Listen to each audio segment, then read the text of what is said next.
Of a power outage in the heat of the summer. We know that anxiety of opening an electricity bill that of your household or business income.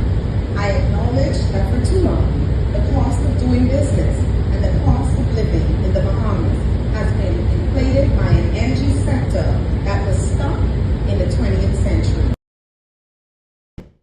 For the energy minister's responsible to assure that the government's goal is singular and unwavering.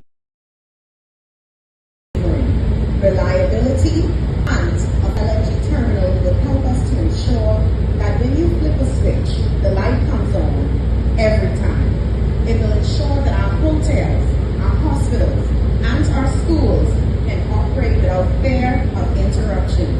More importantly, by moving to a more efficient, stable fuel source like LNG, we are creating the pathway to lower electricity bills. This is not a maybe. This is the plan. We are decoupling our fate from the wild swings of the global market and ambitions of a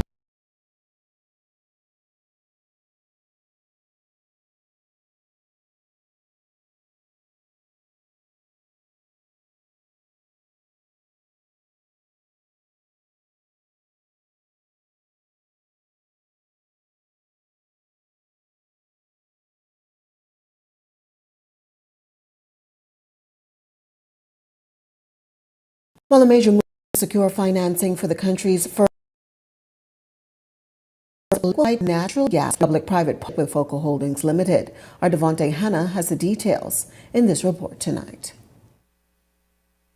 Months of discussions coming now to the final moment where the country will now have its first LNG plant constructed here in New Providence. Now it was all sealed with a ceremonial signing here at Zapadilla Restaurant. Focal's financing platform for its LNG to power project officially closed for a lump sum total of $379.2 million. That includes a $335 million Bahamian dollar syndicate loan led by CIBC with participation from RBC Royal Bank, Scotiabank, and Bank of the Bahamas. It also includes a US dollar component totaling $42.2 million from the US Export-Import Bank of the United States. This transaction, which has been pegged at nearly $400 million, is a significant moment for the Bahamas. This, according to Sir Franklin Wilson, he's the chairman of Focal Holdings Limited. He says that this is the largest quantum of Bahamian dollar for any private transaction in the Bahamas. Great thought into this transaction was to make sure Focal has the capacity to grow. And this structure in Bahamian dollars and that alignment with US dollars opens a door that is extremely wide.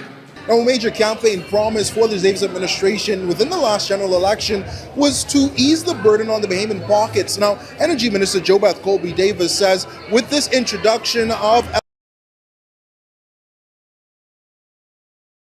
Bahamas, that is exactly what is expected. It takes a lot to get us to that point in the grid, but the terminal, key part, Haitian LNG terminal out at Clifton, and then having that provide the LNG into the generation, the conversion of those engines would allow us to then see LNG being as the fuel that goes into the grid to provide power. And that would be one of the leading fuels. It's cleaner, it's affordable, and it allows us to bring the cost down, but also expand the technology. And it's not the first time the introduction of LNG to the Bahamas has been discussed, but today's signing marked a historic move towards that goal. No exact timeline on the construction phase has been revealed. Devontae Hanna, Eyewitness News. Well, a major move to secure financing for the country's first liquefied natural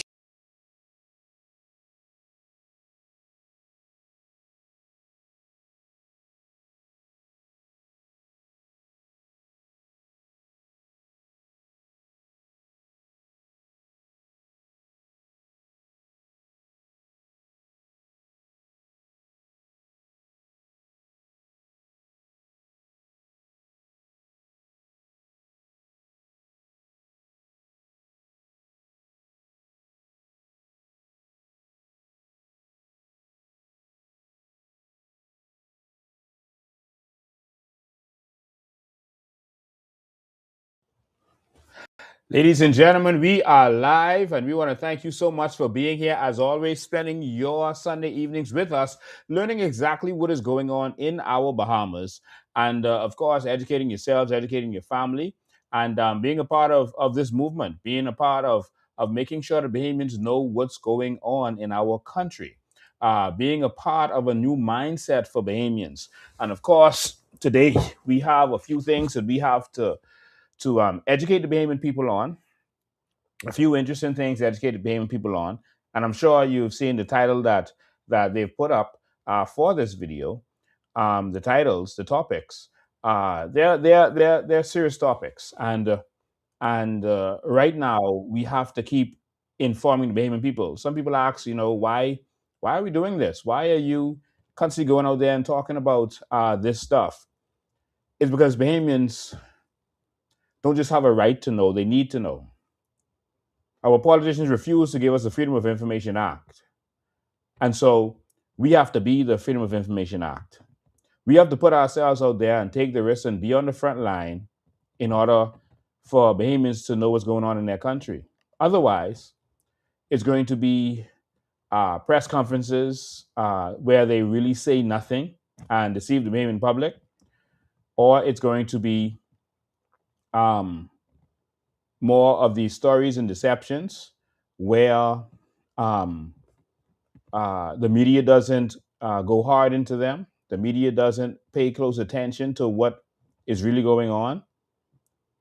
And if we don't do this, who's going to do this? That's the question that you must ask yourselves.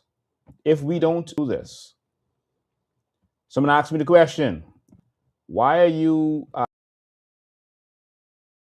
focusing on a Gardner situation? You should understand very carefully that the Eric Player Gardner situation is not an Eric Player Gardner situation.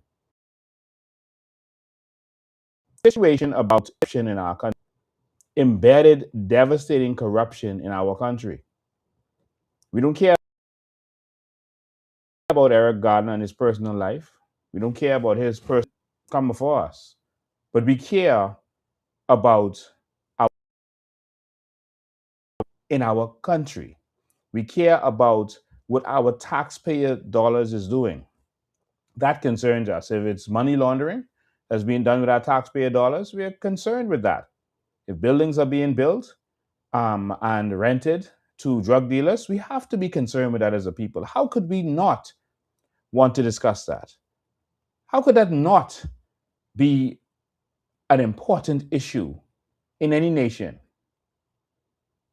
What do you think would happen if in England they found out that the government was renting buildings from drug dealers? What do you think would happen? The prime minister would probably immediately step down.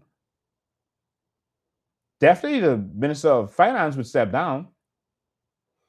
What do you think would happen in America if they found out that the government was renting buildings from drug dealers?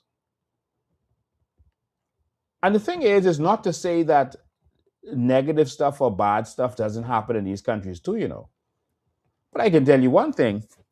I see politicians being arrested and locked up in those other countries. I don't see that happening in our country.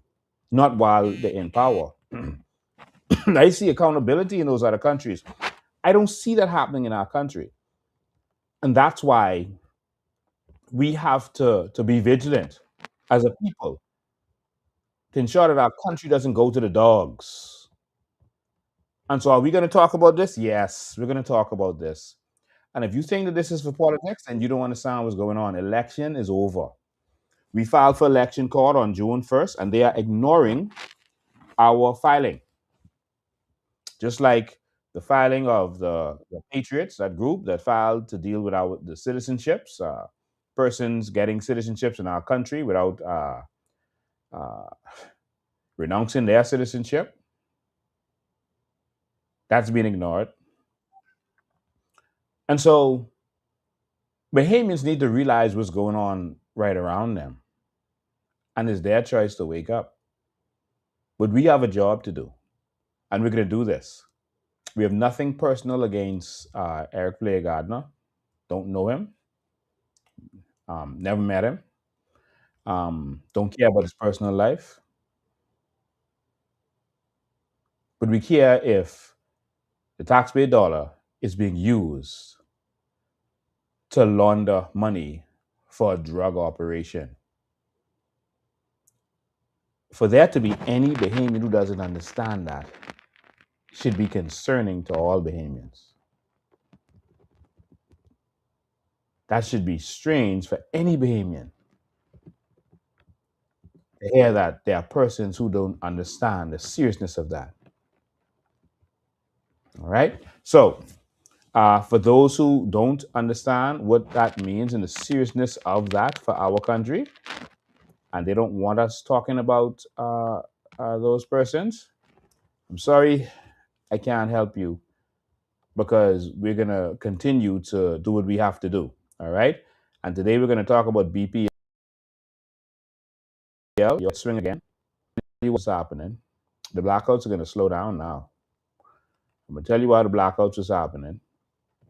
You just got to wake up and educate yourselves. We're going to talk about how you just got swing. And you saw the videos we were playing in the beginning. We'll get to that in a minute. Before we get to that, ladies and gentlemen, I just want to remind you that we have a few things coming up in short order. And so in a matter of days, on August 3rd, we're going to have our soup and sauce out at our headquarters. Support the movement. Continue to support us and what we're doing. Soups are $20 and sauce is just $15. And it's all kind of sauce, mutton sauce, pig, sheep, everything. And so just be a part of that. There's also stew fish, etc., that's going to be for sale. So if you don't eat the sauce, if you don't eat red meat, we have stew fish that you can take advantage of. It's going to be fabulous. The soup with everything in it is going to be amazing. We have some of the greatest chefs in the COI. And so you can be a part of that. And so you can get your sauce, or you can get your soup.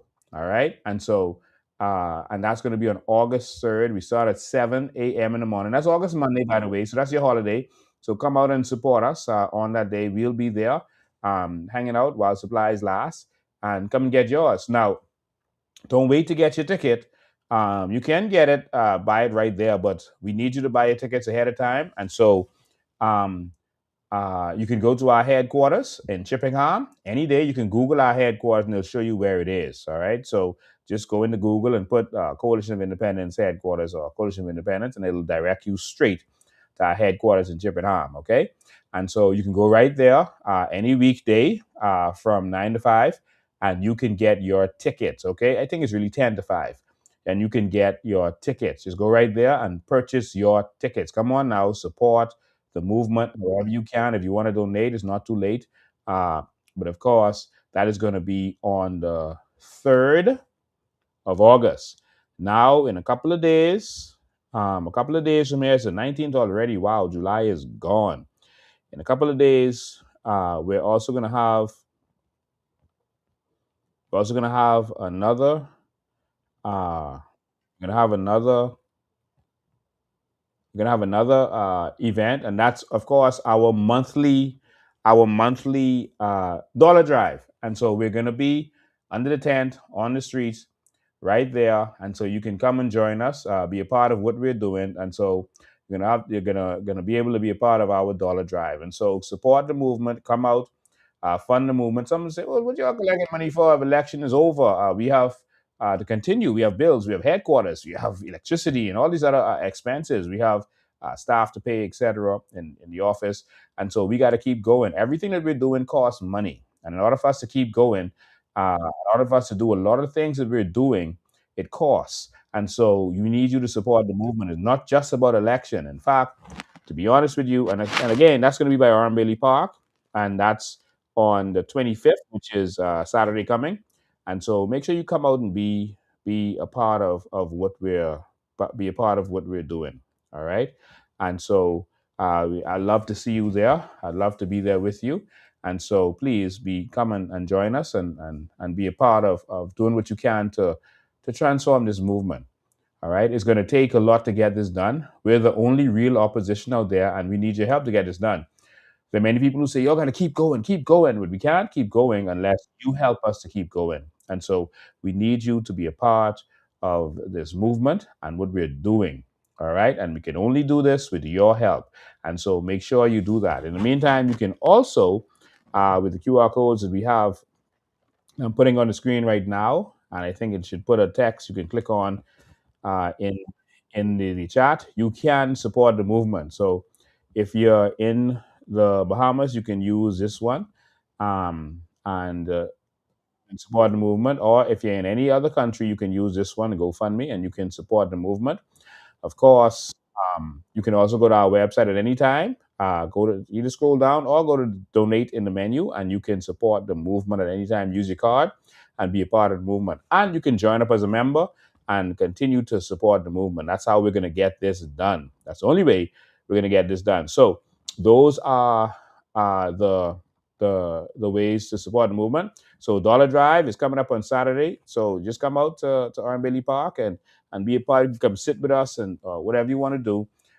We love some sauce and whatever out there. But come sit with us and hang out, and you can come and support the movement. So we'll be there.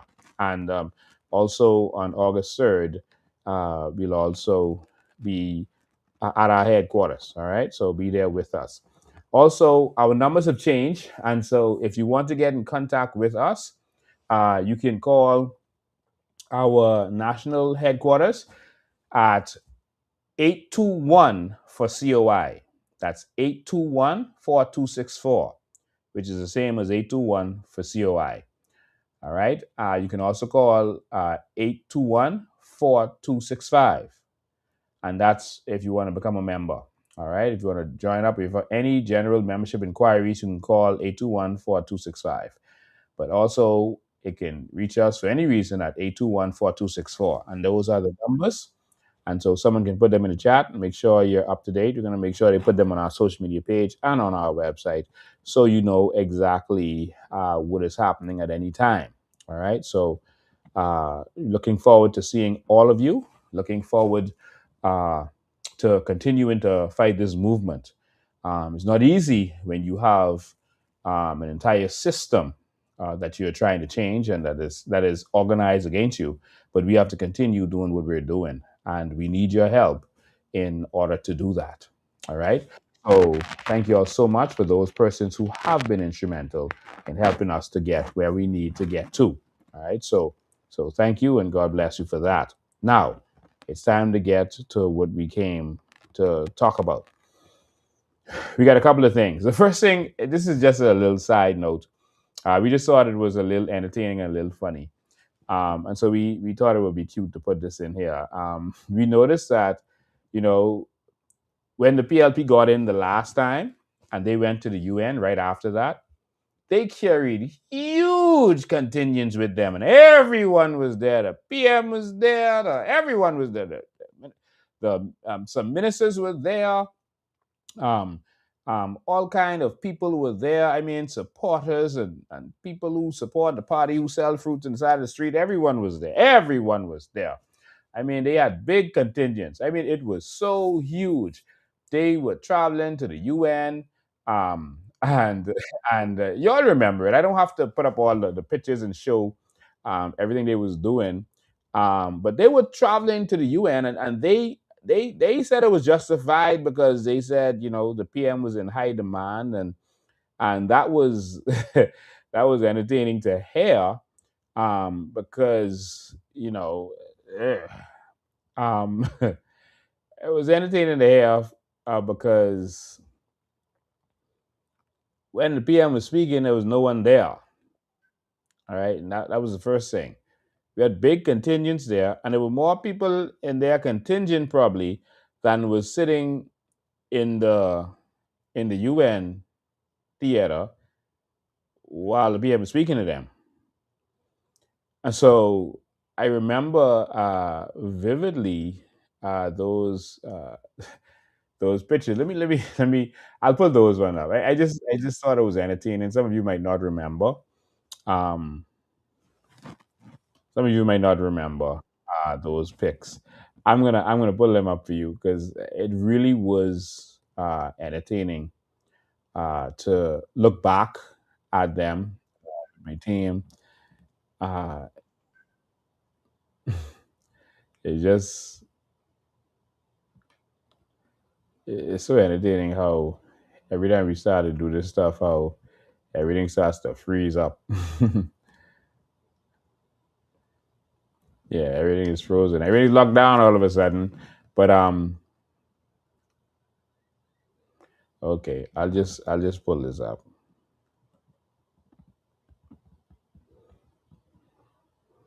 All right, so you may remember the UN, right? And clear.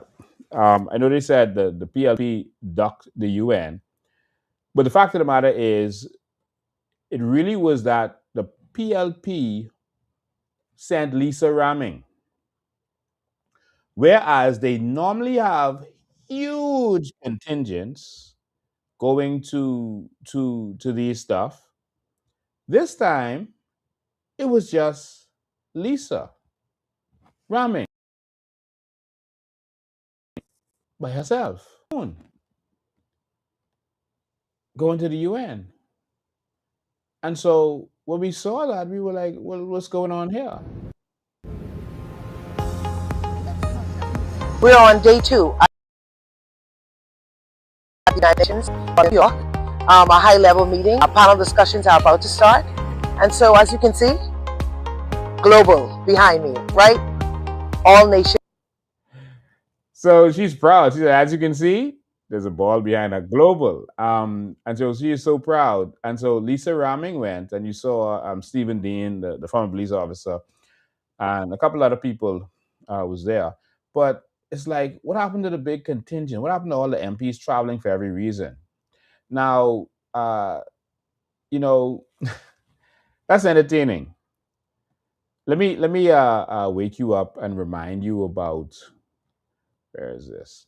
Let me wake you up and remind you about uh, what it used to be like. Um, there we go. Let me just pull up these pictures for you, because I'm trying to figure out why wouldn't the PLP go, you know, in mass like they did before? Because you may say, okay, maybe they were dealing with something that's specific to her ministry, but on many occasions, it was stuff specific to ministries, and everyone went. The PM went. Everyone went. And so this was while the PM was speaking. The place was empty. And a couple people there, but the place was empty. And so he was speaking, and you could hear echo while he was speaking, actually, because the place was so empty. And Fred Mitchell took this picture himself. I'll show you how I know. Fred Mitchell took this picture of the empty building. He should have just zoomed into Brave. I don't know why he didn't. I hope y'all can see me clearly. Let me make sure. Hope y'all can see the picture clearly. Sorry. Make sure y'all can see this good.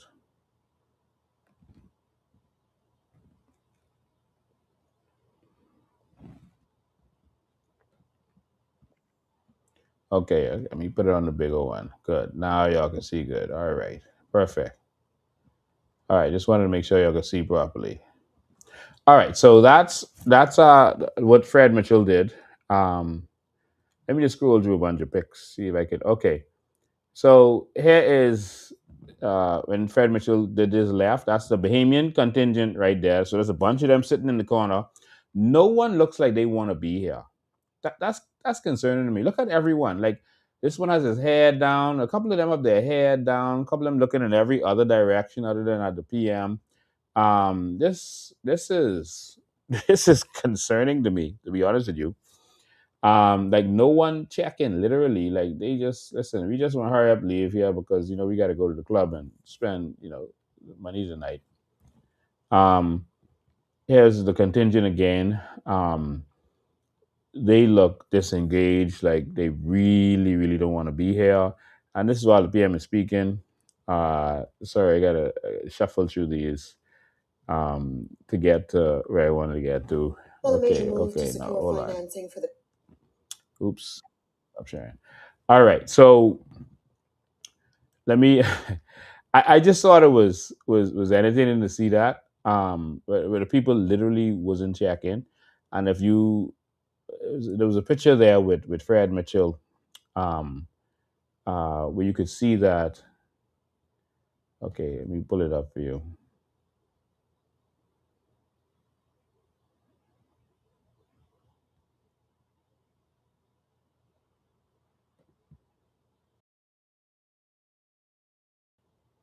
A picture here with Fred Mitchell, and you can see that the place is absolutely empty. It's like no one is interested.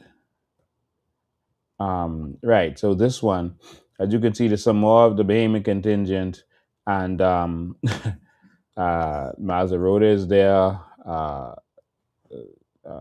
Wendell Jones is in the back of him, and all the seats in the back are empty, totally empty.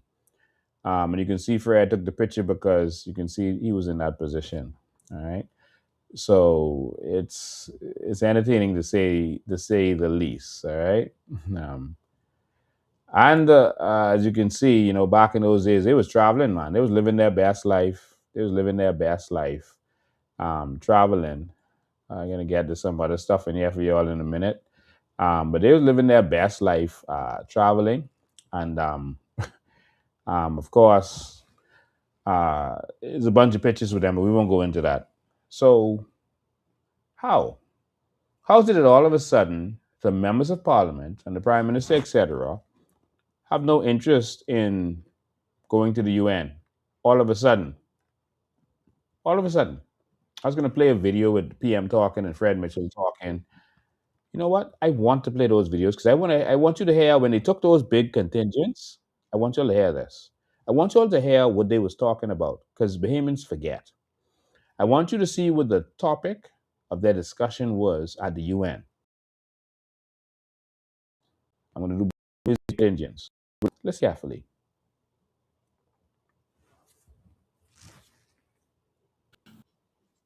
Continue to suffer. Political vacuum, incident just over a year ago, has led to more violence, with the instability fueling more tragedy and threatening the entire region. Migration is not the only issue which the Bahamas is grappling with. We are also struggling from the proliferation of guns. We do not manufacture guns in our country, and yet they illegally find their way to the Bahamas. And with So my thing is, this is your chance at the UN, your first time there, and you're talking about Haiti. That that didn't fly right with a lot of Bahamians.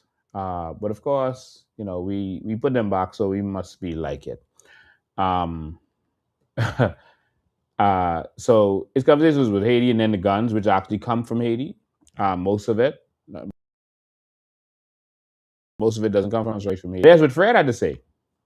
Voices to reject the gospel according to no. So long as we have our voices and so on until we succeed and justice is served. We do not accept the gospel according to no when it comes to Haiti. As the first black republic and the first independent Caribbean state, Haiti has paid dearly for daring to declare and assert their independence from colonial rule back in 1804. First, they were forced to pay some $20 billion in today's money to be let alone by their former colonial masters. Then they were, in the 20th century, ruled by an invading military for 2 decades that took all the wealth from their treasury and forced the payments back to Washington, D.C. And today, we wonder why the situation is as dire as it is. So these fellas went to the UN. All the stuff happening in the Bahamas, all the stuff that we need, they're going to talk about Haiti. Fred was talking about a loan that Haiti had, so it was forced to pay for the war, for freeing themselves. It was equivalent to $20 billion today. We have paid much more of that in loans, and y'all have done nothing about it. We're heading to $15 billion in debt right now. That's not included everything else from the past. We spend much more of that on debt. We need to be worried about the debt that we have, not the debt that Haiti had. All right, that's already paid off. And so their concern was always Haiti, Haiti, Haiti. And they took big contingents to go to the UN to talk about Haiti. But now, I need y'all to use this budget. Y'all have a big budget. Y'all increase the travel budget. And so I need y'all to use this budget. Why are y'all not using the budget? What's the problem with y'all going to New York now? Y'all went to New York before. What's the problem with going to New York now? We see y'all jump on the plane to go to St. Lucia. You carried a big contingent there to St. Lucia. What happened to New York? What happened to the UN? When it was COP26, COP27, that's a environmental seminar, and so well, kind of a summit, and so everyone went to that in Dubai, except the Minister of Environment, which was Vaughan Miller.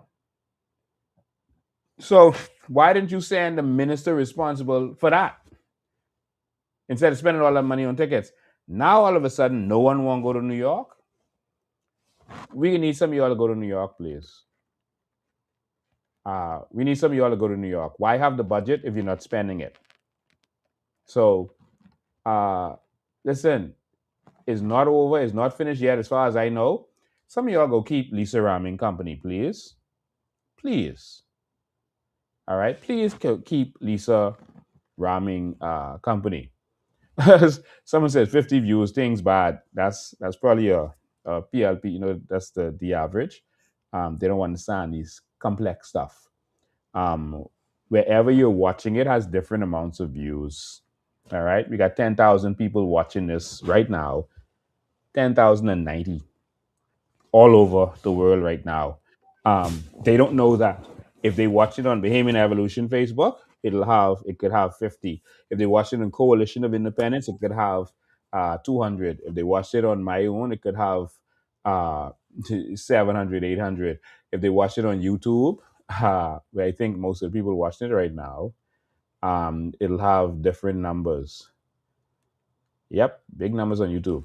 And so they don't understand that. So the little PLP trolls coping to they fighting to cope to understand things in this new media world. All right, so say 50 views. All right, so All right. I just happened to see that while looking at the screen on the side. um, uh, so, ladies and gentlemen, um, I just thought that was important to just touch on before we get further into this. That because that was very entertaining, and so we don't understand what the problem is. Why all of a sudden they're not going? But we need you all to travel, man, especially to the U.S. We need you all to travel, man. Use that travel budget, please. Don't be shy. Don't be shy. You know, in fact, use Bahamas Air if you have to. Don't because you don't pay them back. Just go in Bahamas Air and love yourself. All right. How about that? Y'all could eat all the first class y'all want. Y'all could eat all the 5-star restaurants y'all want. Just go spend that money in New York, man. Don't let Lisa Ramen go on her own. There's been many stuff that's referenced to just a ministry that all them pile up and go on and carry everybody with them. Now they ain't doing it. I wonder why. All right. So just wanted to say that. So when we say the PLP ducked this meeting in New York, we didn't mean that no one went. Yeah, we know Lisa Ramen went, but why only Lisa Ramen gone? It's looking strange.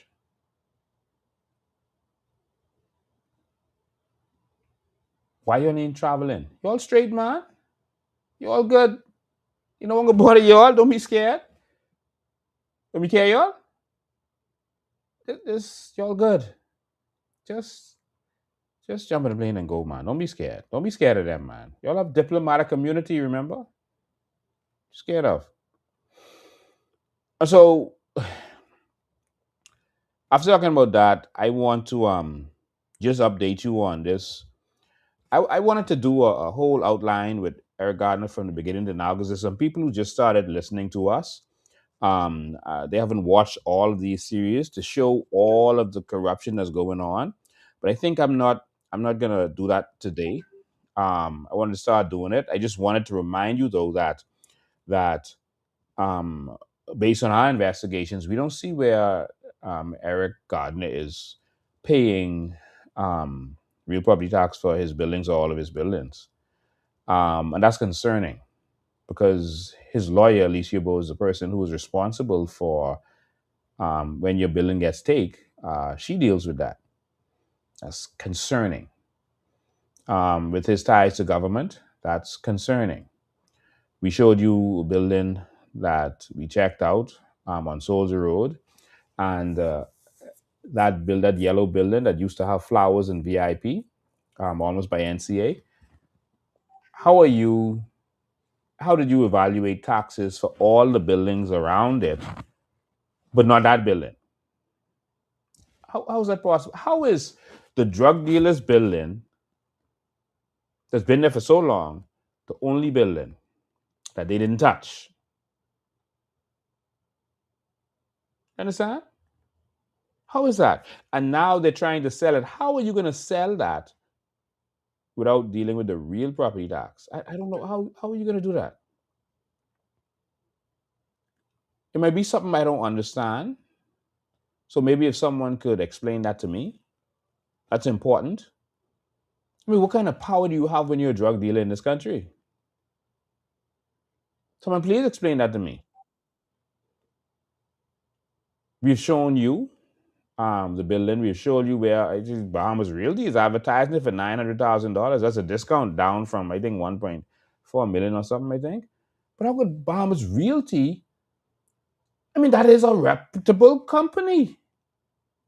How could they be in the business of selling the drug dealer property?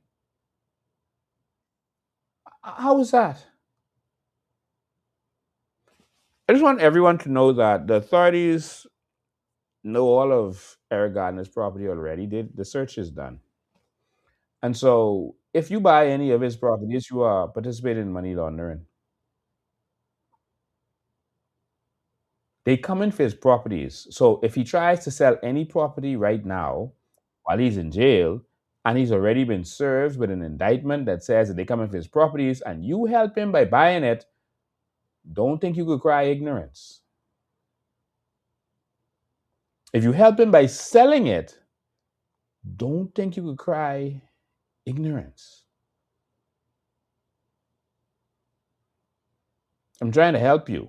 This ain't to hurt him. This ain't to hurt you. I don't want no other Bahamians tangled up. The more we investigated this, the more we see that regular Bahamians, talented Bahamians, Bahamians who are normally good and don't mix up with them stuff, have been mixed up for whatever reason. So them buildings, don't tangle up yourself, eh? Don't tangle up yourself. All right. Um, so, ladies and gentlemen, just be wise when it comes to that. So, I just wanted to do that. I was going to update on all what's going on and update you with some stuff about this case. Now, I just want you to know that Eric Blair Gardner is in MDC in Brooklyn, the prison, and I thought our MPs would want to go over there to see him, to hail him, see how he's doing. I guess they don't want to go because then he might say, "Well, why y'all didn't come to hail me? And you all know I was right there. I know you all was in town. I see it in prison on social media. Why y'all didn't come hail me?" So I don't know if maybe that's why they're not going. But anyway, if y'all want on the eighth floor, they call that floor Chomo floor. The reason they call it that is because that's a floor where they keep child molesters, the most notorious child molesters and evil rapists and those demonic people in the world. They're keeping him with them on the eighth floor. So if y'all want to go visit him, that's where he is, right on the eighth floor with the child molesters. I don't know why they have him there with the child molesters, but they have to separate him from the other accused, so they can't put them on the same floor. So that may be the reason. But they put him on the floor with the child molesters. I hope he's safe, because they some demented people he's around. I hope when he goes to sleep, he's okay. But if y'all want to see him, that's where he is, okay? Right on the eighth floor. So Lisa, if you want to go see him, I mean, you can go see him too. Right on the eighth floor, on the child molesters floor. All right. So just wanted to get that out of the way. We have documents about this Marvin Dames drug boat. Again, I was going to go through that. I'm not gonna go through it, but I'm just gonna let you know. Well, before that, right now, what is happening with Eric Gardner? I'm sorry, is that there's discovery going on. So his lawyers are now getting their emails are being loaded up with the evidence of what's happening, because the case is supposed to start in September. And that's probably going to get pushed back, all right, because he's going to have to start negotiating at some point. But right now, they're getting discovery. So right now, they are finding out exactly what the evidence is. And of course, Gardner now has access to phones, all right, because of where he is. He can now call whom he could call whoever he wants to call in the Bahamas. Anyone he could call. He could call, Jobet, Brave. He could call anybody. He could call Alicia. Now he's free to do so. His friends and family. He can call them now. I mean, he has access to the outside world. So he could even call and say, "Hey, go shut up that person, silence them, get rid of this, sell this, move that." But I just wanted you all to know that he now is being flooded with discovery. So now he knows what they know. And he's going to know all this stuff that we've been telling you. And of course, we are running no investigation here in the Bahamas. The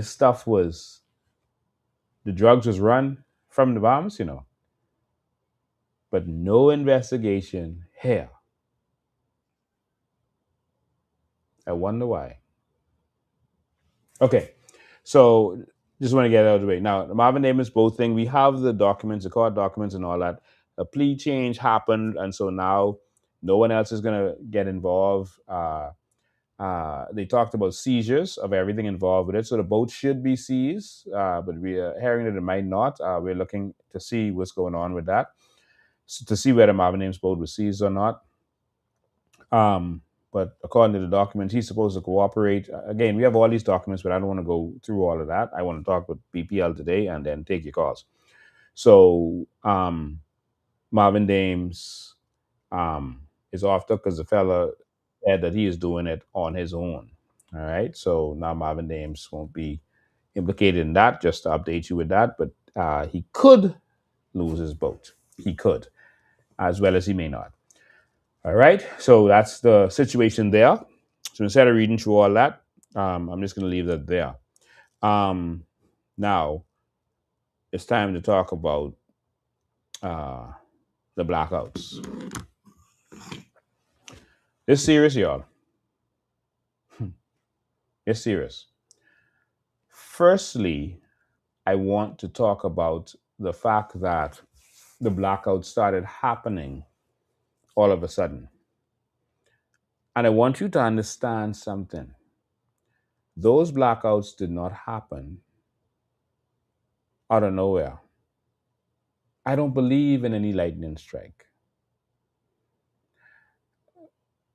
I believe that one, the blackouts was a distraction to get you all to stop talking about Eric Gardner's situation and to start talking about something else. That's what I believe. That's what they always do when this kind of stuff comes up. And so they ended Parliament, so there's nothing to really focus on in the news for the next couple of months. It's a long break. And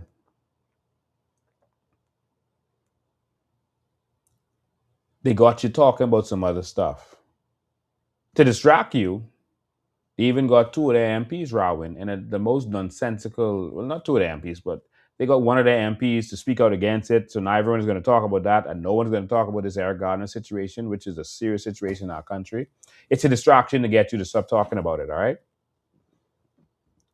Another reason the blackouts happen, and I'm going to touch on that right now, but another reason the blackouts happen is because whenever they're going to sell out something in your country, they get you to want them to do it. Remember when Ingram was trying to sell BTC? All of a sudden, the service was so bad. The calls was dropping like crazy. Remember that? It was like you just wanted to this BTC is garbage. It was to make you feel like, man, can't wait for them to sell this, man. It just let them get rid of this. That's to make you not want to go and protest like they did before. Because the service was so bad, let's bring in this new courier from International who will bring good service. Let's sell it. Remember that? Y'all focus. They make you want to get rid of it. So there will be no objection. No one could call for any protests, etc. The same thing is happening with BPL now. They just went to this LNG deal after coming out of a deal where they sold BPL out to Pike.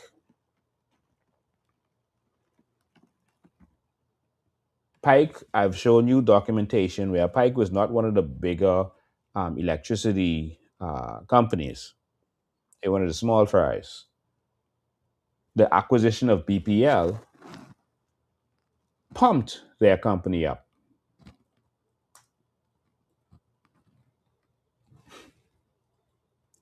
And then, all of a sudden, Pike itself was sold.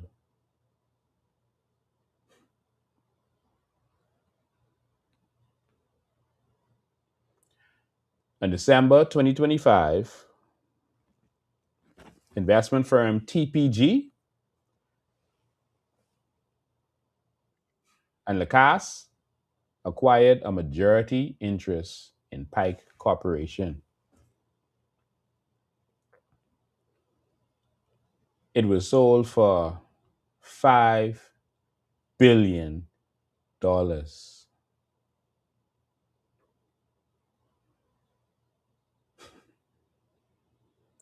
When the Pike deal happened, we didn't understand, like, what is this deal? You can't sell BPL legally. You cannot sell BEC, right? That's the law. It cannot be sold. And so that's why they formed this thing called BPL and try to do some of this skullduggery with BPL. Um, and so what was the deal with Pike? Because they were not coming in to do generation of electricity. They were dealing with distribution, but there's no money in the distribution. There's no separate charge for the money going through the lines, the distribution. So what was this deal that you gave them this percentage for? It was almost like a sham. How were they going to make money from this?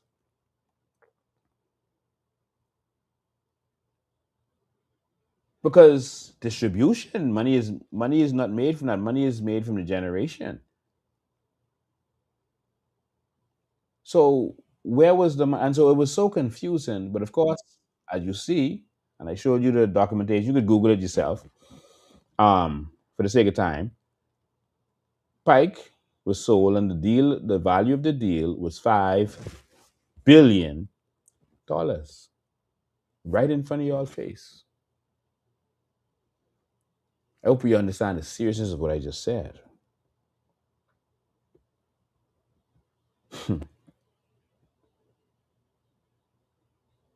Are we gonna get anything for that? Nope. But y'all keep getting swing.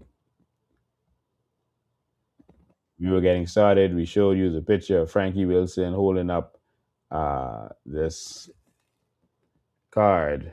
The late Bernard is with him, but that's Frankie card for my grandchildren. I I showed y'all documents to show that the Bahamas was gonna start you going solar in small amounts, but they were gonna use Focal to buy the solar and then sell the energy to us that they get free from the sun. I told you that's what was gonna happen, and it happened. Everything I said turned out to be true. I showed you the documents behind that. Then after that, Frankie Wilson came out and admitted it. So instead of us benefiting by getting reduced costs or getting free electricity because it's solar, nah. The money goes to Focal, which is owned by the FNMs and the PLPs. Now there's this thing about LNG. You'll remember that Leslie Miller was pushing for LNG many years ago. And he, was fought down. He wanted to bring LNG because he had a connection with someone. I guess he wanted to make that money. But he had a connection with somebody, and they didn't let it go through because Focal was like, we ain't doing that. That they're cutting out our profits, I guess. And so they did everything to vilify LNG. Oh, it could explode. Oh, this could happen. Oh, it ain't the best. Oh, this. They had every reason not to go to LNG. And Leslie Miller was saying this could save a lot of money. Now, years later, Focal is in the LNG and they're partnering with Shell West. And of course, now all of a sudden, because Focal could benefit from it, we go in LNG. Are you all focused on what's happening in your country right in front of your very eyes? They don't do nothing they can't make money from. Nothing. Now I'm going to play this video for you all again because a lot more people are on here than it was in the beginning when I was playing the videos. Okay, 11,000 people on here now. And so I'm going to play this video again for y'all so that y'all can see. The one with Jobette was really boring and dull and she was saying nothing. So I'm not going to play that one again. Go back and watch that if you need to watch that. But that was dull. That was really dull. But I'm going to Frankie Wilson and all of them, and I'll walk you through this. Major move to secure financing for the country's first liquefied natural gas plant through a public focal hold. Our Devontae Hanna has the details in this. Remember, I always told you in the Bahamas, when you see public-private partnership, you about to get swing. I told you all that before we exposed this stuff with Eric Gardner and all that. The Bahamians ain't gonna benefit from it. All right? All it is a way for them to make money, for the private sector to make money off of us. And we pay for it. Let's go. In this report tonight. Months of discussions coming now to the final moment where the country will now have its first LNG plant constructed here in New Providence. Now it was all sealed with a ceremonial signing here at Zapadilla Restaurant. Local's financing platform for its LNG to power project officially closed for a lump sum total of $379.2 million. That includes a $335 million Bahamian dollar syndicate loan led by CIBC with participation from RBC Royal Bank, Scotiabank, and Bank of the Bahamas. It also includes a US dollar component totaling $42.2 million from the US Export-Import Bank of the United States. This transaction, which has been pegged at nearly $400 million, is a significant moment for the Bahamas. So initially, this was in June. So initially, they looked at it as 400 million, but now in July, it's $500 million. It's $500 million. So that was in June, but now that everything is finished, it's $500 billion.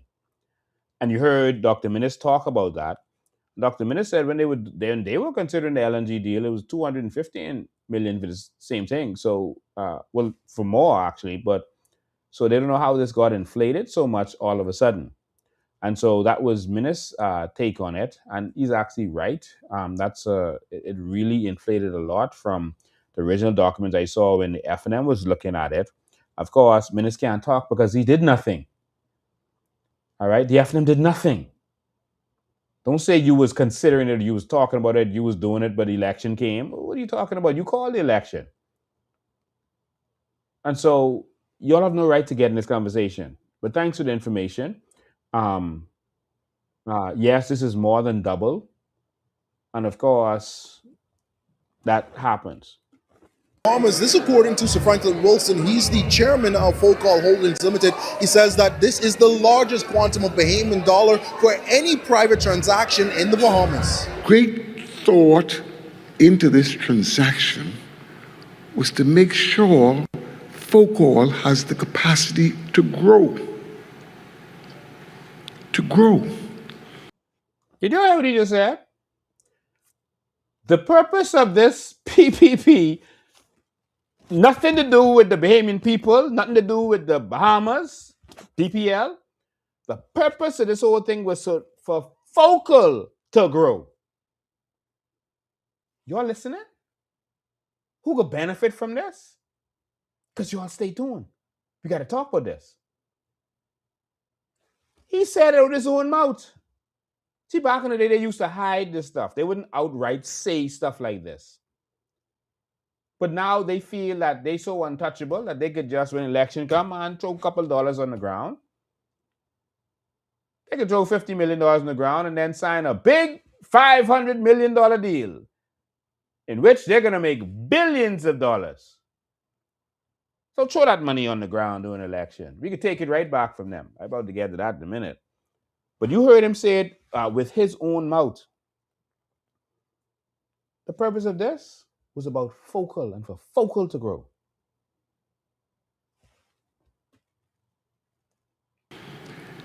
And this structure in Bahamian dollars and that alignment with US dollars opens a door that is extremely wide. Now, a major campaign promise for the Davis administration within the last general election was to ease the burden on the Bahamian pockets. Now, Energy Minister JoBeth Colby-Davis says with this introduction of LNG to the Bahamas, that is exactly what is expected. It takes a lot to get us to that point in the grid, but the terminal is a key part of that. Building that regasification LNG terminal out at Clifton and then having that provide the LNG into the generation, the conversion of those engines would allow us to then see LNG being as the fuel that goes into the grid to provide power. And that would be one of the leading fuels. It's cleaner, it's affordable, and it allows us to bring the cost down, but also expand the technology. And it's not the first time the introduction of LNG to the Bahamas has been discussed, but today's signing marked a historic move towards that goal. No exact timeline on the construction phase has been revealed. Devontae Hanna, Eyewitness News. While a major move to secure financing for the country's first So, ladies and gentlemen, liquefied natural while a major move to secure financing for the country's first liquefied so that whole thing is about focal. They said it. There seems no PPP to benefit the people. This to grow focal. Now they spending $500 million. They could build the facilities in Clifton Pier to do this. $500 million. Here is the problem.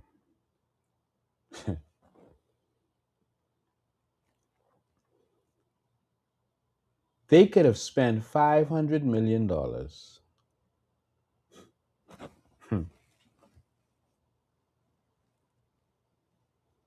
$500 million and built solar facilities. Enough to power the whole Bahamas. Do you all hear that?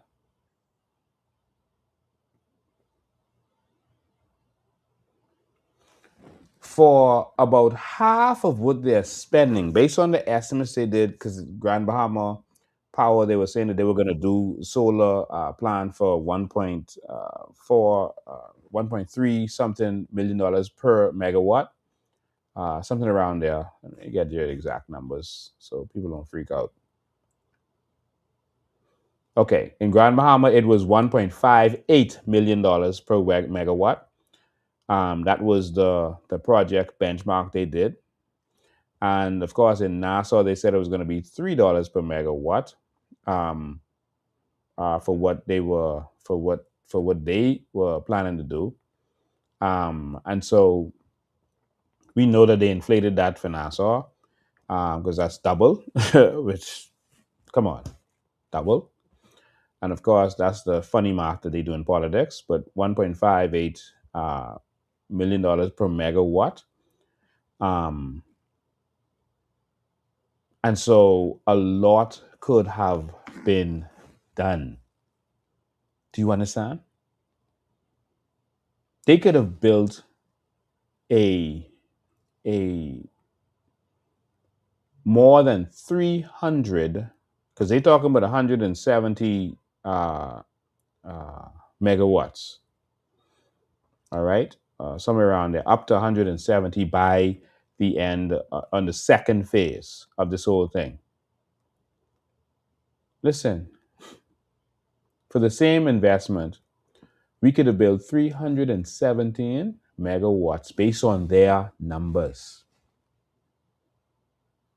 And we would have still had 100, because we wouldn't spend all that. We would have still had $150 million reserved for batteries and a stronger grid. Do you understand that?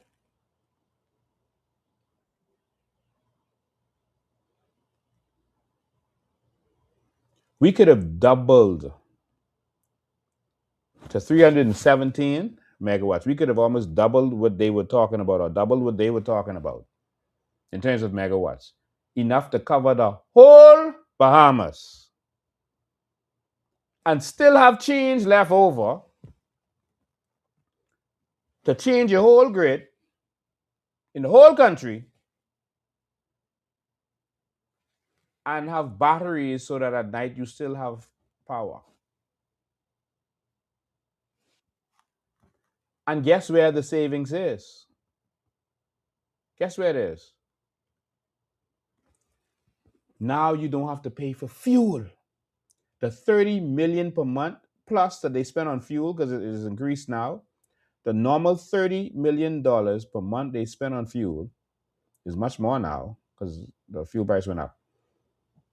You save that. So that's $360 million during normal times. That more than pays for the solar itself. Do you all see where our country is going? Do you see how messed up this is? Just so Focal could make money. And I told you all this was coming. This is what they're doing.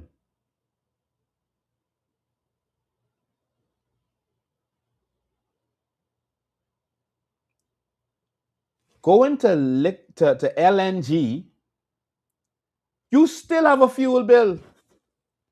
Even if you save 10, 15, 20%. Right now, BPL's consumption,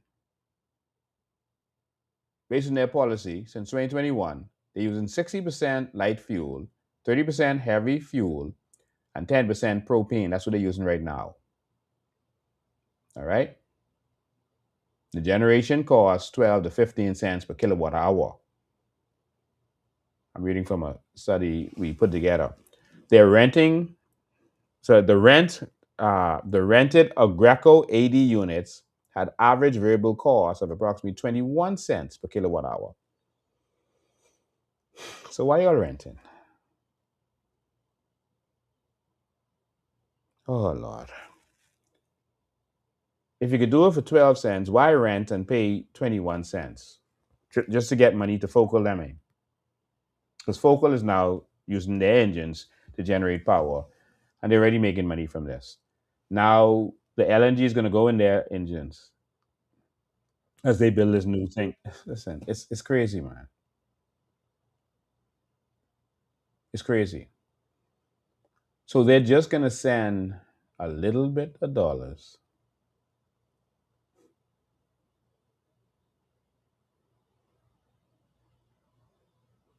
And they're going to make a lot of money from y'all.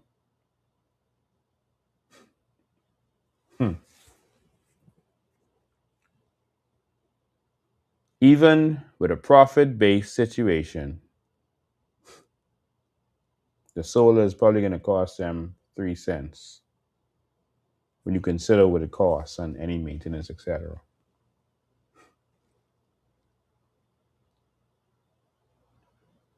My Lord.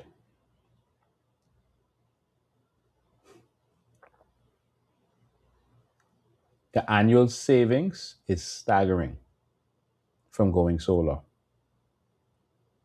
Hundreds of millions of dollars.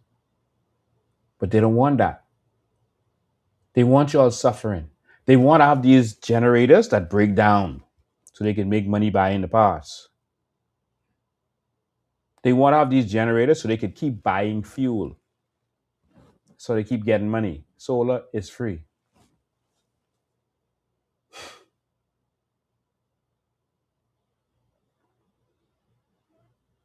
They could save hundreds of millions per year.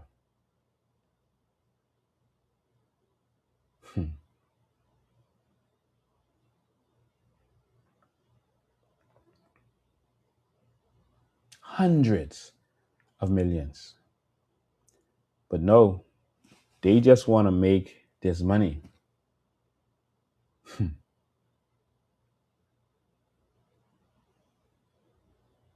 There's not a huge savings for LNG. It is somewhat cheaper, but it is not a huge saving. Do you know what the savings is going to be?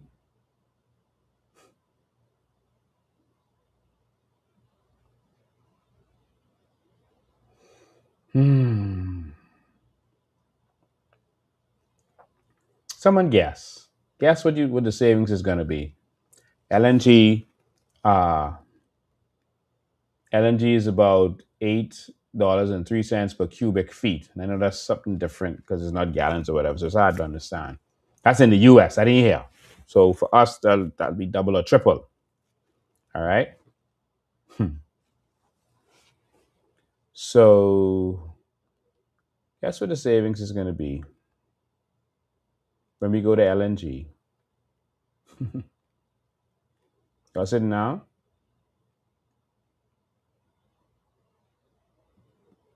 The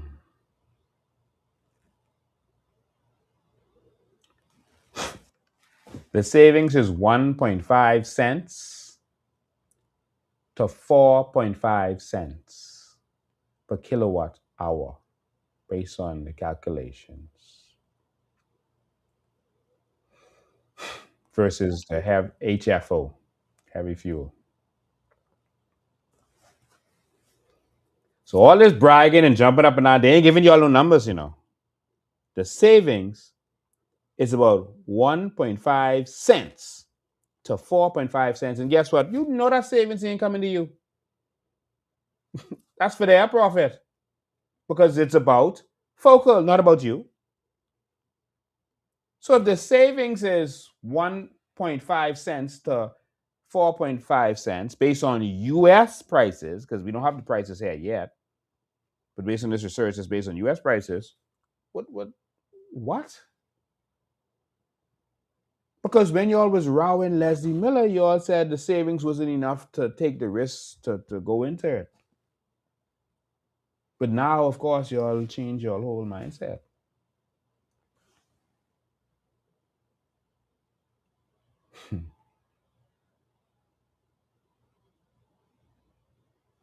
Now let's go to who pays this back and how this gets paid back. We have all the numbers here and everything lined up. This is so.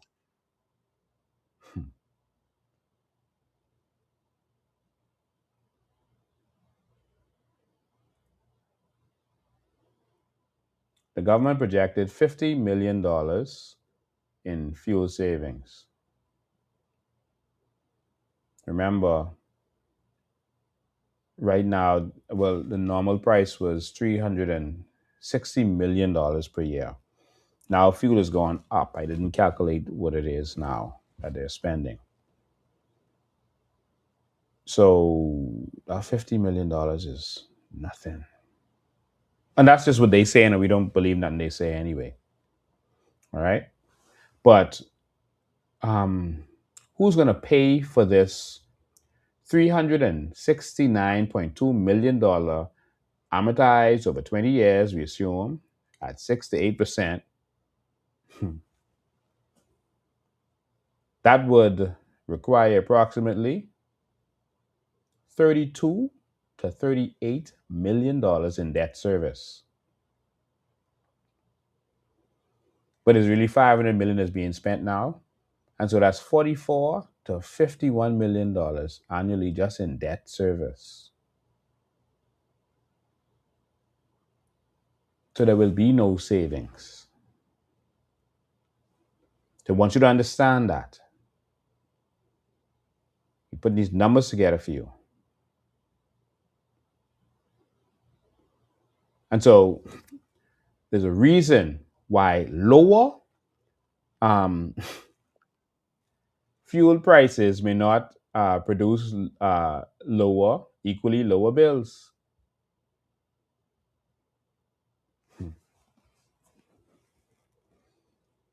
The 2024 electricity tariff order allows the fuel adjustment charge to include more than the commodity price of fuel.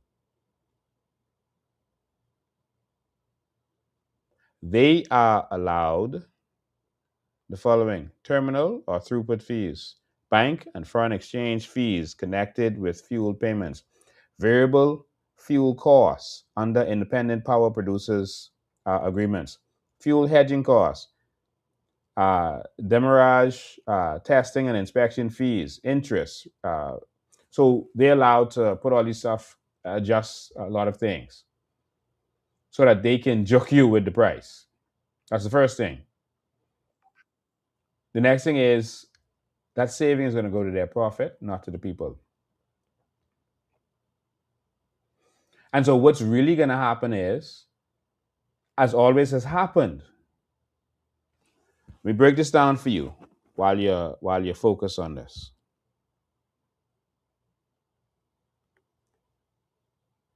me break this down for you. You'll remember I've shown you documents.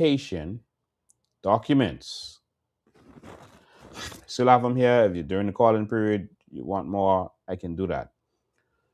I've shown you documentation where Focal has gotten money from NIB, your NIB that now has to go up because they raping and robbing it.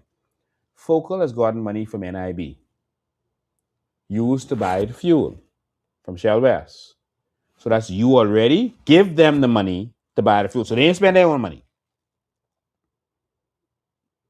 NIB give them the money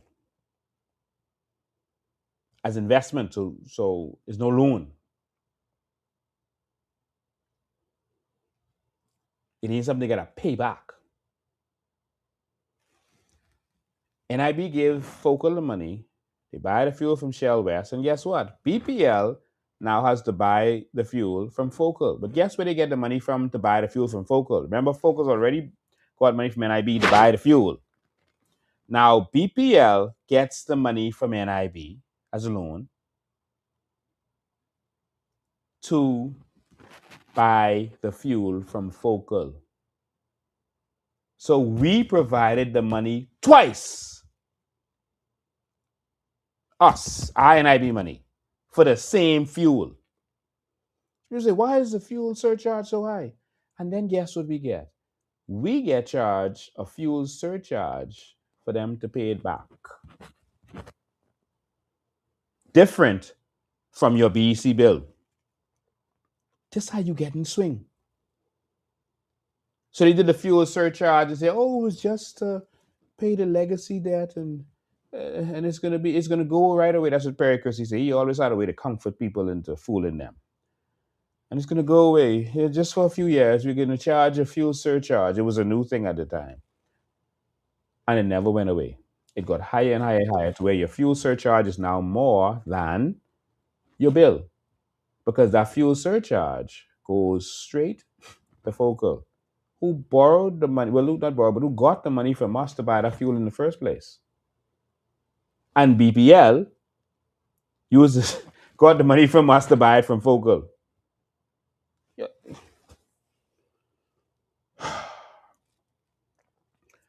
And this is what we keep voting for. This is what we want. So let me tell you what's gonna happen with this, all this, what they borrowing to grow Focal. You go pay that back in taxes.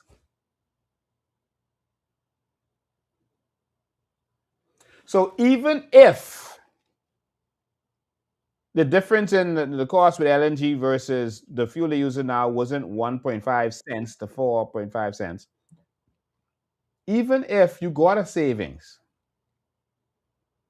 of 1.5 to 4.5 cents per kilowatt hour, even if you got a savings, the fuel surcharge can go up.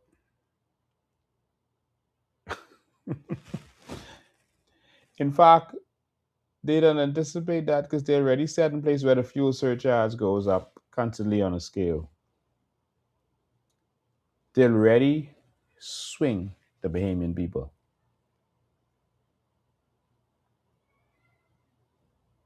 And we just sit right there and say, man, what we can do? Ain't nothing to do. F&M and PLPU, right? Because all the two of them in Focal, the two of them benefit from this stuff. Every time this crew get involved, the first thing that the first people that benefits is Frankie Wilson and the crew, which includes Orville Turnquest and the crew and everyone else. Remember last election? Immediately, they gave the contracts to build low-cost homes, starting in Pinecrest, Tarwac Homes. Then they made deals with Focals, giving them generation and all this kind of stuff. But F&M did it too when they was in Minister. Now we are here, and immediately, boom, $500 million. And Brave Davis is smart. That's a politician's politician, buddy. Penland was probably the best, sharpest politician, not best, but sharpest politician we had.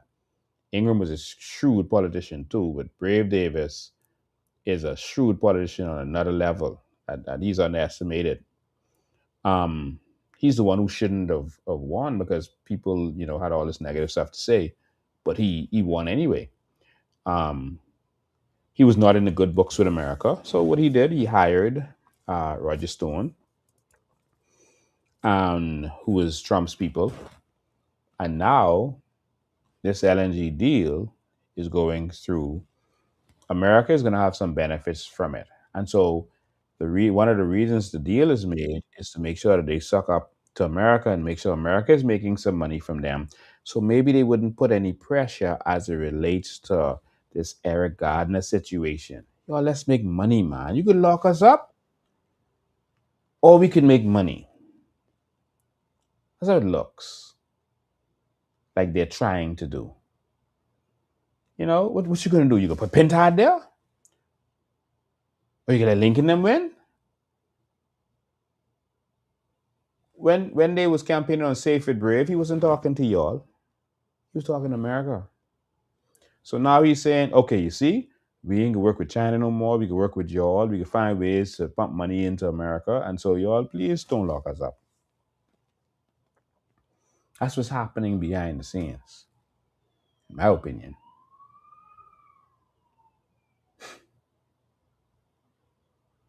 So y'all just got swing again. We got swing by giving all of our valuable assets to Pike, even the trucks. He take them and rip BC off them and put Pike on them. All our lines, everything we gave to Pike. And then Pike was sold for $5 billion. And I showed you their value is not even close to that. In fact, BPL was making more money than Pike in the documents I showed you.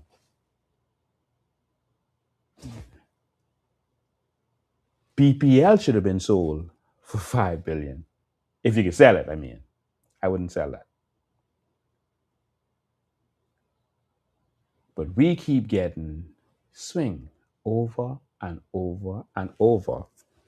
They keep urinating on us and calling it rain. They keep feeding us feces and calling it chocolate. And we keep allowing it.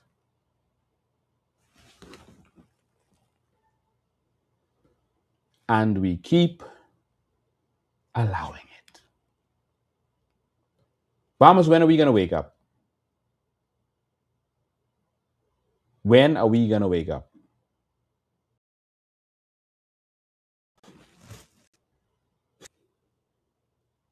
You tell the people, you got to stand up.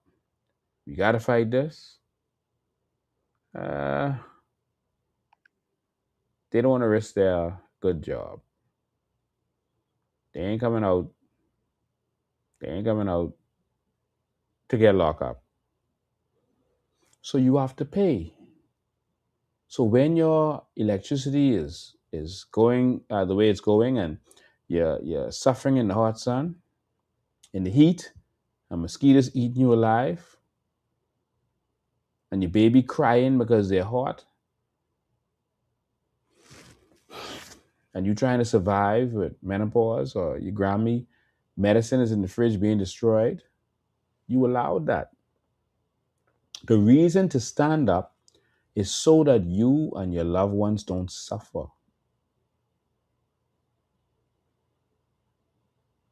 Come on, Bahamas, it have to be something for us to stand up for. It have to be. We can't just be content with sitting down and suffering and thinking that that's a good thing. We can't be content with that, man. That can't be right. Maybe I'm wrong, man. Maybe I'm wrong. Maybe we need to suffer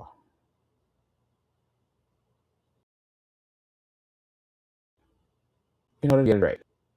No.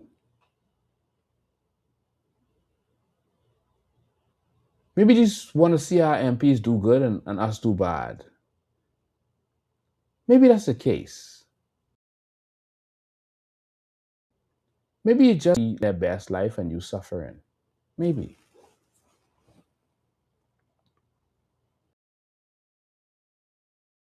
Because none of it is adding up. How much do we have to suffer before the people see the need to run these people out of town? Do Bahamians have to get to the point where they pick up a gun or pick up guns and have a coup like Traore and them did?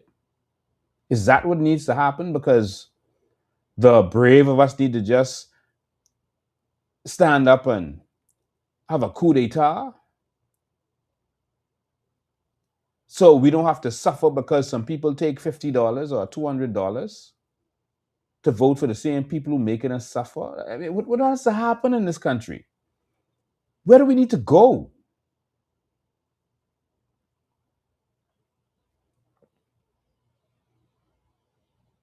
Are they just going to continue to cheat the elections and we just sit down and say, oh, well, they cheat. Okay, yeah.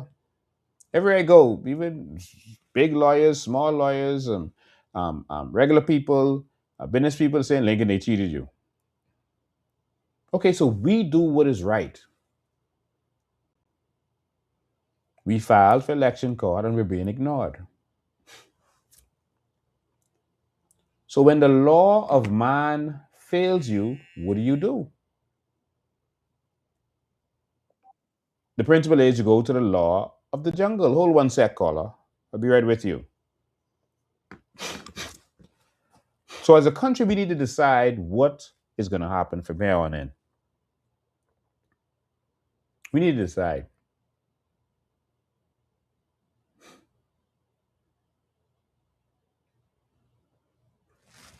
I'm going to take a break from going live on Sunday and give the Bahian people some time to reflect.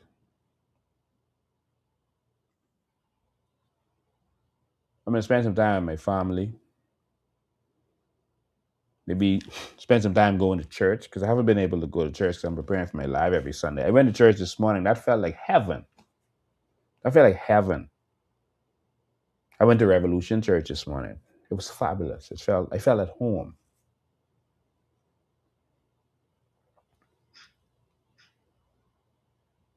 You know, maybe start dating so I could get married or something.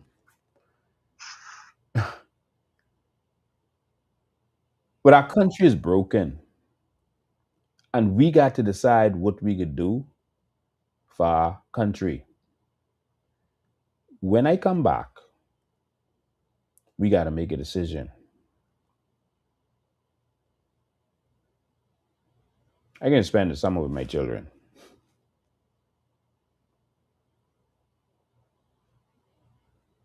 When I come back, we got to make a decision. What we could do with our country. This makes no sense at all. The hospital was out of electricity yesterday. The hospital, the medical area, the critical area, out of no electricity. The hospital's in shambles. They haven't started anything to build in the new maternity clinic they was going to build. The clinic they was building in St. Barnabas area, that stopped. That stopped. Y'all notice they ain't building nothing? Nothing is happening. Because we let them cheat us. So we need to decide, I come to you right now, caller. We need to decide what it is we could do with our country. Out here taking the licks. Politicians coming after me left, right, and center. I mean, every week is a new lie with me.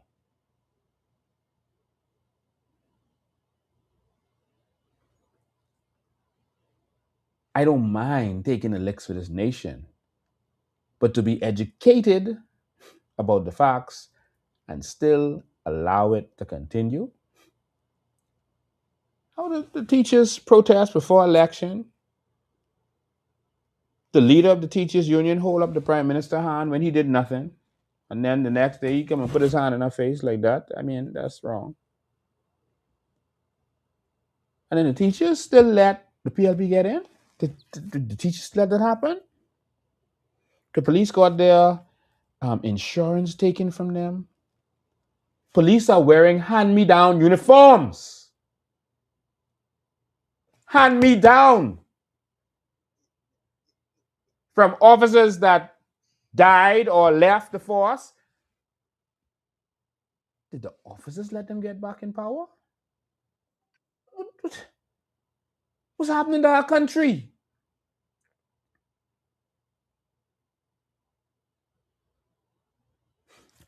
Let me take this caller. Call you live. Good afternoon, Mr. Bean. Good evening, Bahamas. Derek Benjamin Demerit Jr. here. I was listening to you, and something you said to me kind of really stood out to me and rests on my chest. It actually hurt me, and that is with respect to the NIB funding. That is really earmarked for certain things, but there's a loophole.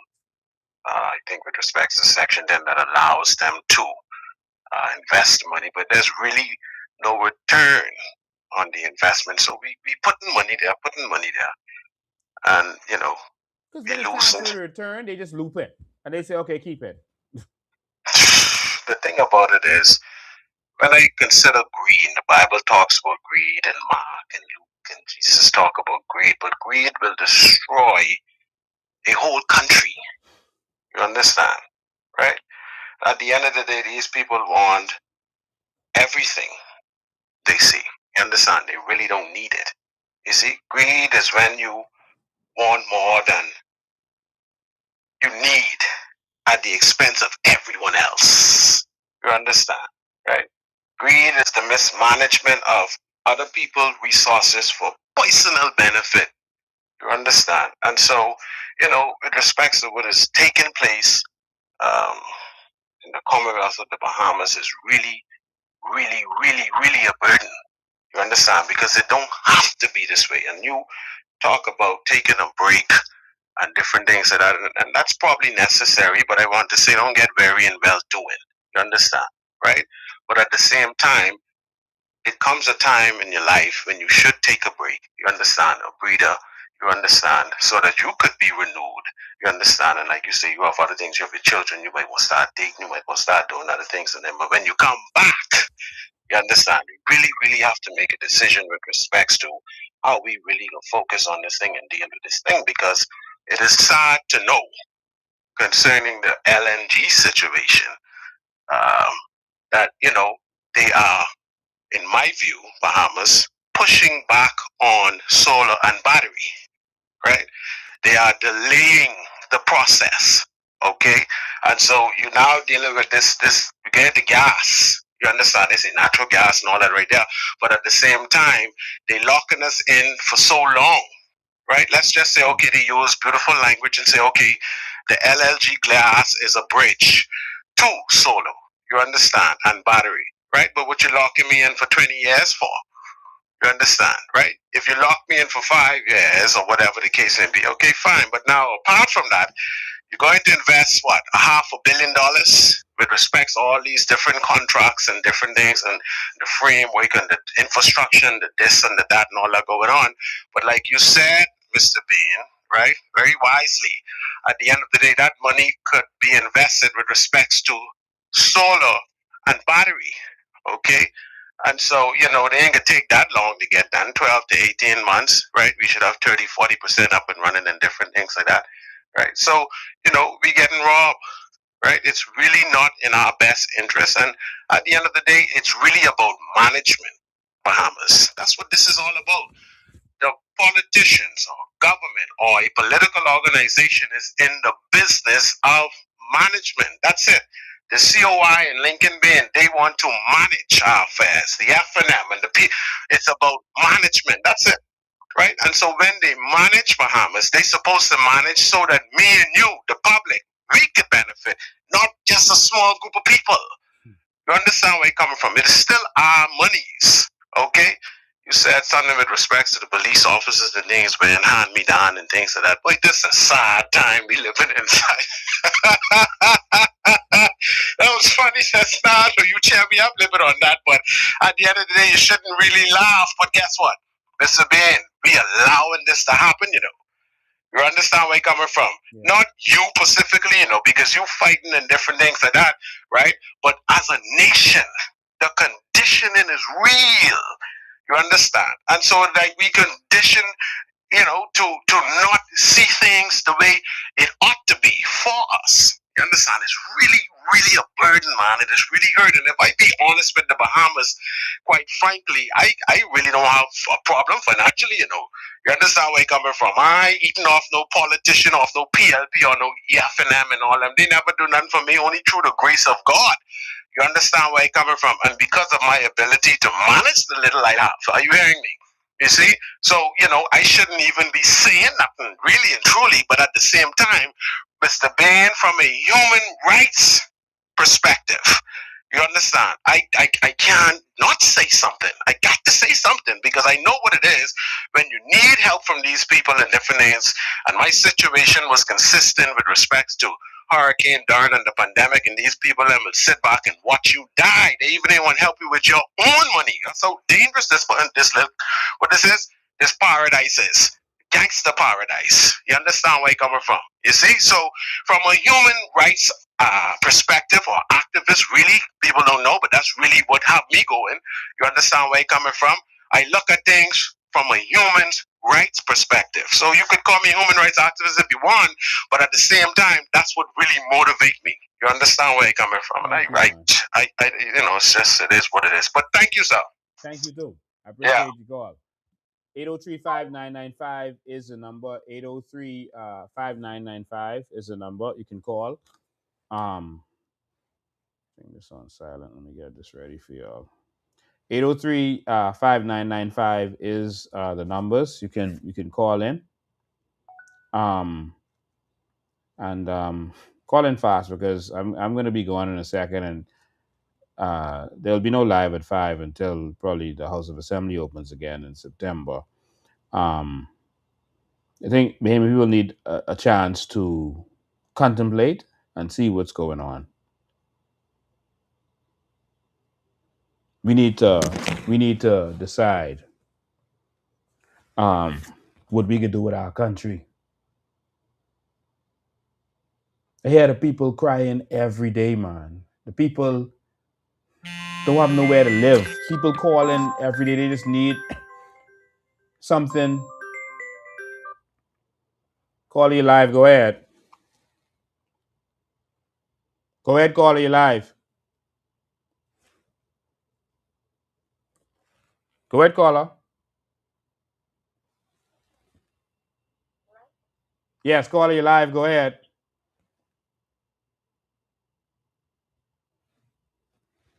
Okay. I mean, people can't afford an apartment because they let the illegal immigrants come and flood this country and take all the apartments. People can't afford land. People don't know how they're going to eat. I've been buying groceries for some people recently, and I let them get whatever they want. The first set of people I did that for, the first time it was, they just got a certain amount of stuff, right? The trolley. It was literally $700 and something. Hold a line, call. I'll get you right now. The second time, it was $800 and something. $800 for a trolley of grocery, a trolley. And today it was $900 and something.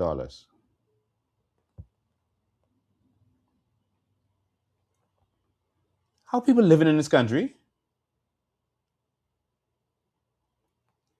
Call you live. Go ahead. Hi.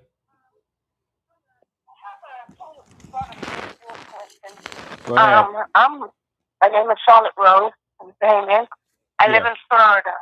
Okay. My mom also lives in Florida, but she died in 2019, and we've tried to get the death benefits from NIB, and they refused to pay us.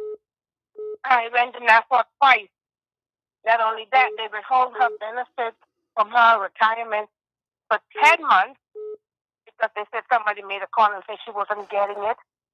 When they checked the bank accounts in the Bahamas, they saw everything was there. They reinstated it, but they refused to give her the 10 months. They said it was lost.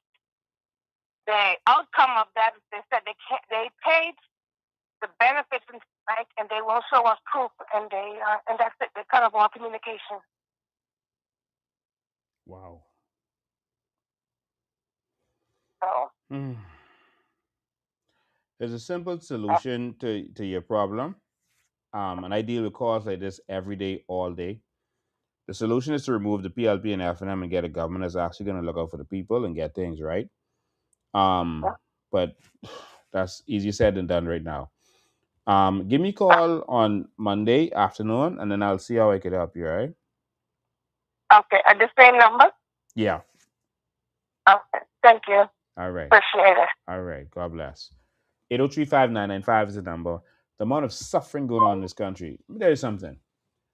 The solutions that we brought to this country, we would have already seen it by now. We would have already been delivering free water.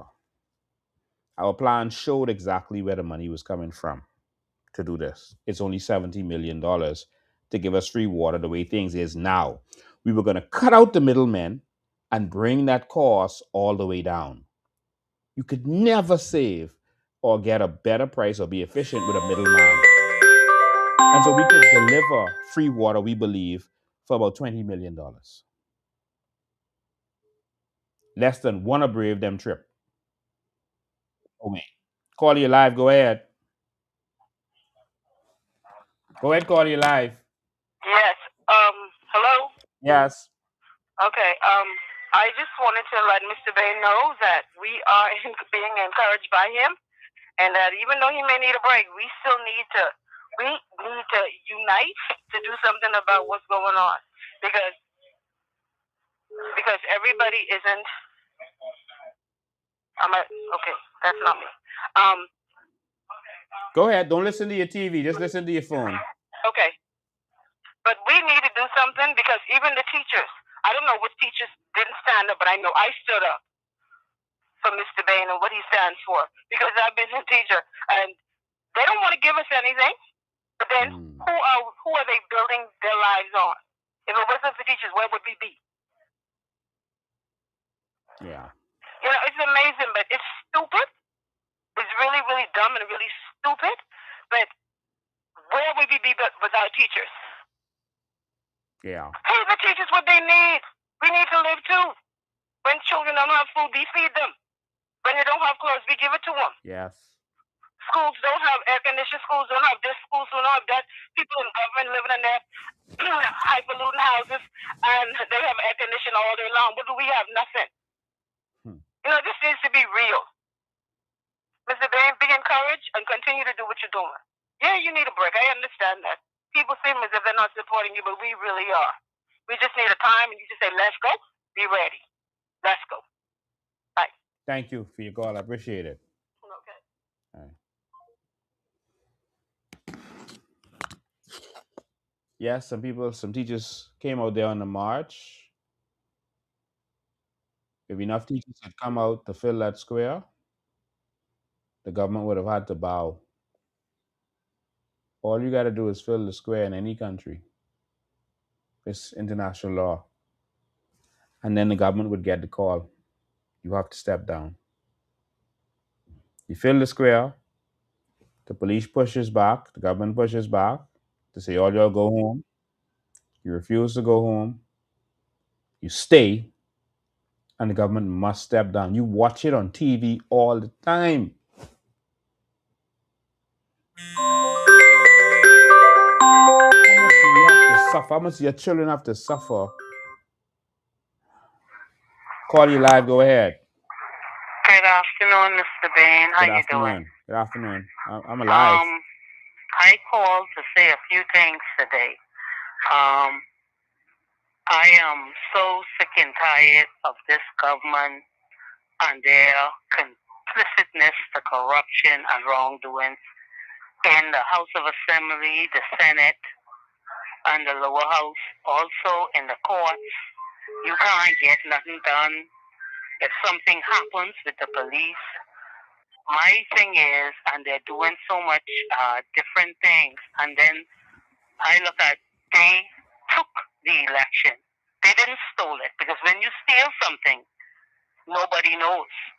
Everybody could have seen what's going on. I am so disgusted. I am upset. I am disappointed. But until the Bahamian people get sick and tired of this government, nothing is going to happen. And guess what they're doing? The Prime Minister got $1 million to travel, not to increase the senior people, not to fix the hospital, not to correct with NIB and all these things that are going on and give the teachers their money and the doctors and the nurses. It's all about him and his family.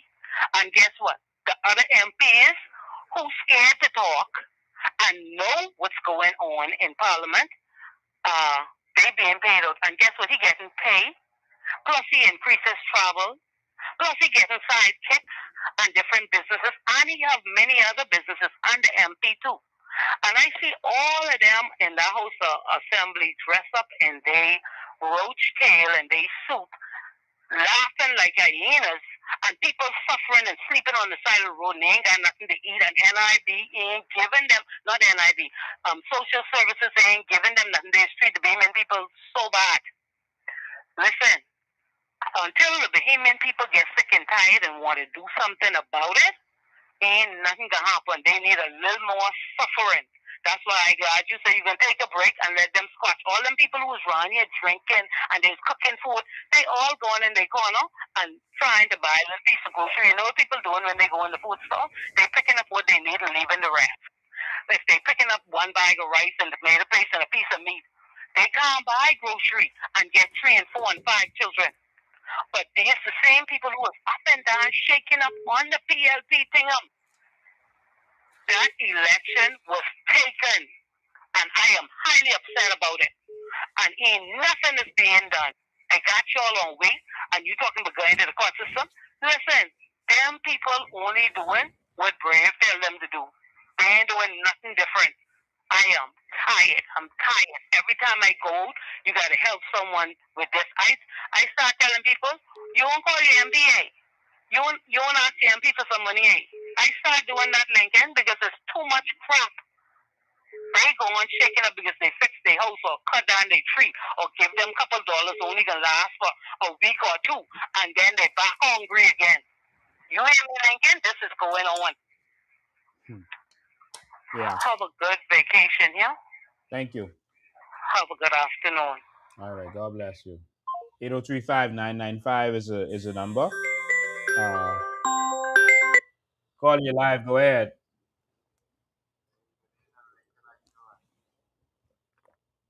I'm alive. How you doing? Good, you know. Lincoln, I calling you, right? I glad you say you're going to take a break. You need a break, you know. When you was in Abaco, I was one of the rally of people in one of those meetings with you. And I tell you, I said these BM people so fake, Lincoln. I love what you're doing, you know. But the BM people, they ain't serious. They like crumbs. You need to take a break for a good little while, you know. So they can see, you see. What you're doing, but taking a break, that you need that. You understand? Because I see you as a good person, man. You fighting for the people. You really want the people to have something in this country. But the people don't want to have anything in this country. They just want crumbs, you know? So until the people decide they don't want crumbs, then you could come. Whenever you see them ready, you will know. If you stay away for a while, you will see. You will see. You would see, and I always tell you when I was in the meeting in Abaco, I was rally up because I say all of these people in your Lincoln band, they fake. I guarantee I was going to vote COI, don't care what they do. You understand what I'm saying? Yeah. But I know the people, you understand? These PM people fake, especially when you see they can get a little bit of South chicken, little barbecue ribs, a little bit of rum to drink, dope to smoke, whatever it is coming into the election, like how the politicians just use the people. Lincoln, I'm gonna tell you something. Take your break. You did well. That's all I could say. You enjoy your evening, all right? Thank you, man. God bless you. Yeah, God bless you too. All right. I always on your side. Always remember that. Thank you, man. All right? Call you live. Go ahead. Good afternoon, Mr. Bain. How you doing? Good afternoon. Right, there's a few things that I'd like to bring to attention as a young layman. Right? Firstly, I'm 21. I'm a first-time voter, and I voted for change. I voted for the principle of goodness and graciousness that the Bahamas desperately needs. It really does. It really needs it. But it doesn't seem as if people are understanding and getting the point of diplomacy. Okay, as an example, in my workplace, just recently I spotted Dave Monroe. And it didn't seem as if he was for the people, in my opinion. That's just my opinion. Mm-hmm. And he cherished and he gloated saying, who ready to get this and who ready to get that. I had a question for him. And just as the lady previously had stated, with all the grocery bills and everything being high, I asked him, I said, Mr. Monroe, what about change? What about the change that you promised us? What about the change that you promised the people? The folks of the Bahamas, the ones that are supposed to look up to you. As my MP, I'm supposed to look up to you. What about change? He had no response for me. That shook me. I didn't appreciate it because you're asking for a vote. Although it is a mandate that every 5 years that you give something back as a person, my vote means my choice. The choice to have the freedom and to trust you and to entrust my being to you. As a Bahamian, not as a person, but as a Bahamian, I trust that you would make the right decision. Do for me as I do for you. I'm unable to do things for myself at some point in time, but I hope that you assist me, not in ways, but at least better my surroundings. That's not happening. It really is not happening. Secondly, another thing that had bugged me and had really upset my spirit is about your spokesmanship on foreigners moving into the country. And I'm not a hypocrite. I have no problem with other people or other beings of races. I'm not judgmental. But the things that I'm seeing and the things that happen is really upsetting me. It's really bothering me. For example, I have to rely on bus. I don't have a public transportation at the time, which is okay. It's fine. But I see Bahamians having those that are without a home or that doesn't have a water supply, they rely on the public pumps. I see officers pushing them away from the public pumps so that the Haitians and the Jamaican can use them. They are in place for the Bahamian people, and it didn't sit right with me. Because if you are supposed to be, you're wearing the honorary blue and black with the red stripes, that means you are part of the Bahamian government.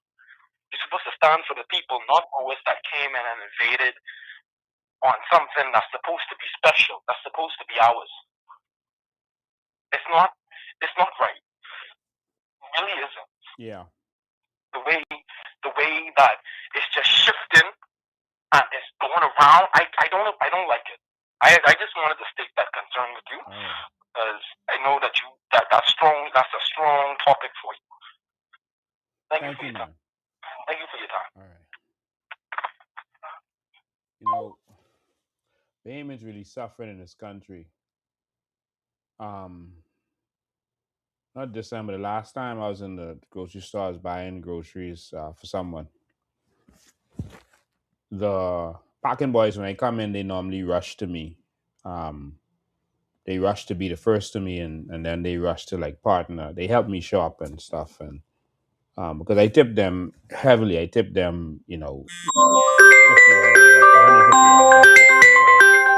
the packing boys. hold the line, caller. I'll get right with you. Hold one sec. I'll normally tip the parking boys. Like today, I tipped them $150. All right, and so they crowd to me. And so the last time I went in there to buy groceries for someone, um, the parking boys, they were, of course, they was haggling over who's gonna serve me, and some of them partner up and they decide to split whatever, and they they served me. But one of them, he had such a cry that really touched me. That really touched me because a couple of weeks ago when I was in there, um, I heard one of them say, no, a couple of weeks, I was actually a couple of months. One of them told a parking boy, another, they were like shelf boys. He told them, or parking boys, he told them, he said, I gotta learn your language so you can't play with me no more, He said, I gotta learn your language. The Bahamian was talking to the Haitian parking boy. So I gotta learn your language. Y'all can't play with me no more. Y'all can't take advantage of me no more.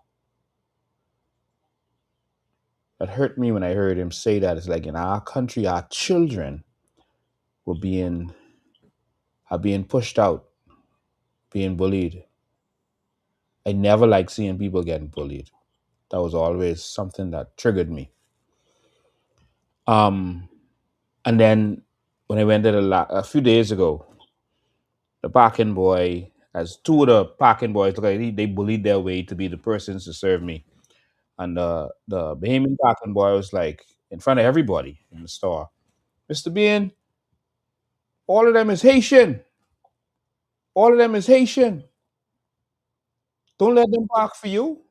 I's Bahamian. That hurt me that that young man had to say that.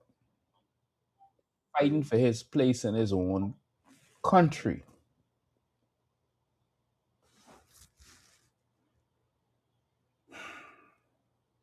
In his own country. He got bullied. He got pushed to the side as a Bahamian. Because they together, they united. So they got deal with the Bahamians. And my response to the young man was, I do this to help you all. It's my way to give back. That's why I come in here and I help other people and I help you all at the same time. That's how I give. And I don't care about people's nationality when I helping them. But I want you to know that I understand your pain and I can help you as much as I can. But I'm not against Haitians. I'm against illegal immigration.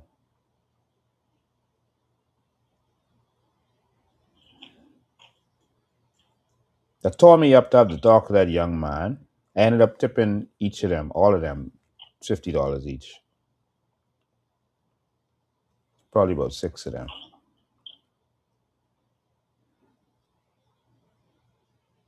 Because many of them working because they have single mothers at home and they the oldest son and they gotta help. And it tears me up to see what Bahamians going through in this country. Call you live. Go ahead. Good afternoon, Lincoln Bean. How you doing? I'm alive. That's good. Glad to hear. I only called with this quick suggestion, and I'm gonna let you go. I on the live on Facebook, and I'm reading, and I'm participating in these comments and stuff like that, right? Mm-hmm. And I seen a lot of people saying go Russell Square, Fuller Square, and stuff like that. But I feel like the Bahamian people are more so scared to do that. I feel like they need a backbone, and you are the backbone to give us that push to go Rawson Square. If you would give the Bahamian people a date and broadcast it on your platforms, all of your platforms, and give us a date to go Russell Square. If 98% of the Bahamian people don't show up there, then just how the Bahamian people are thinking. But I am sick and tired of being sick and tired, and I'm ready for a change. I will be out there, whatever time you say. Me and my family gonna be out there. Even my babies and all will be out there because it's a future I'm fighting for, and it's for them. And that's what all I call to say. Thank you. I appreciate that. All right, thank you too. To be effective, it has to be. Hold the line, call. I'll get right to you. It has to be done while the House is in session. They shut down the House until September. They know why, so that no one could question them about the plane crash or the on May 12th or the arrest of Eric Garner, etc.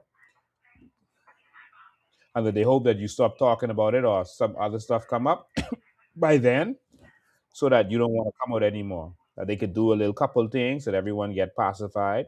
The electricity won't be bad anymore by then because the purpose for making electricity bad and letting this deal go through with LNG would already be true. And so, yeah, so it can't be done till September.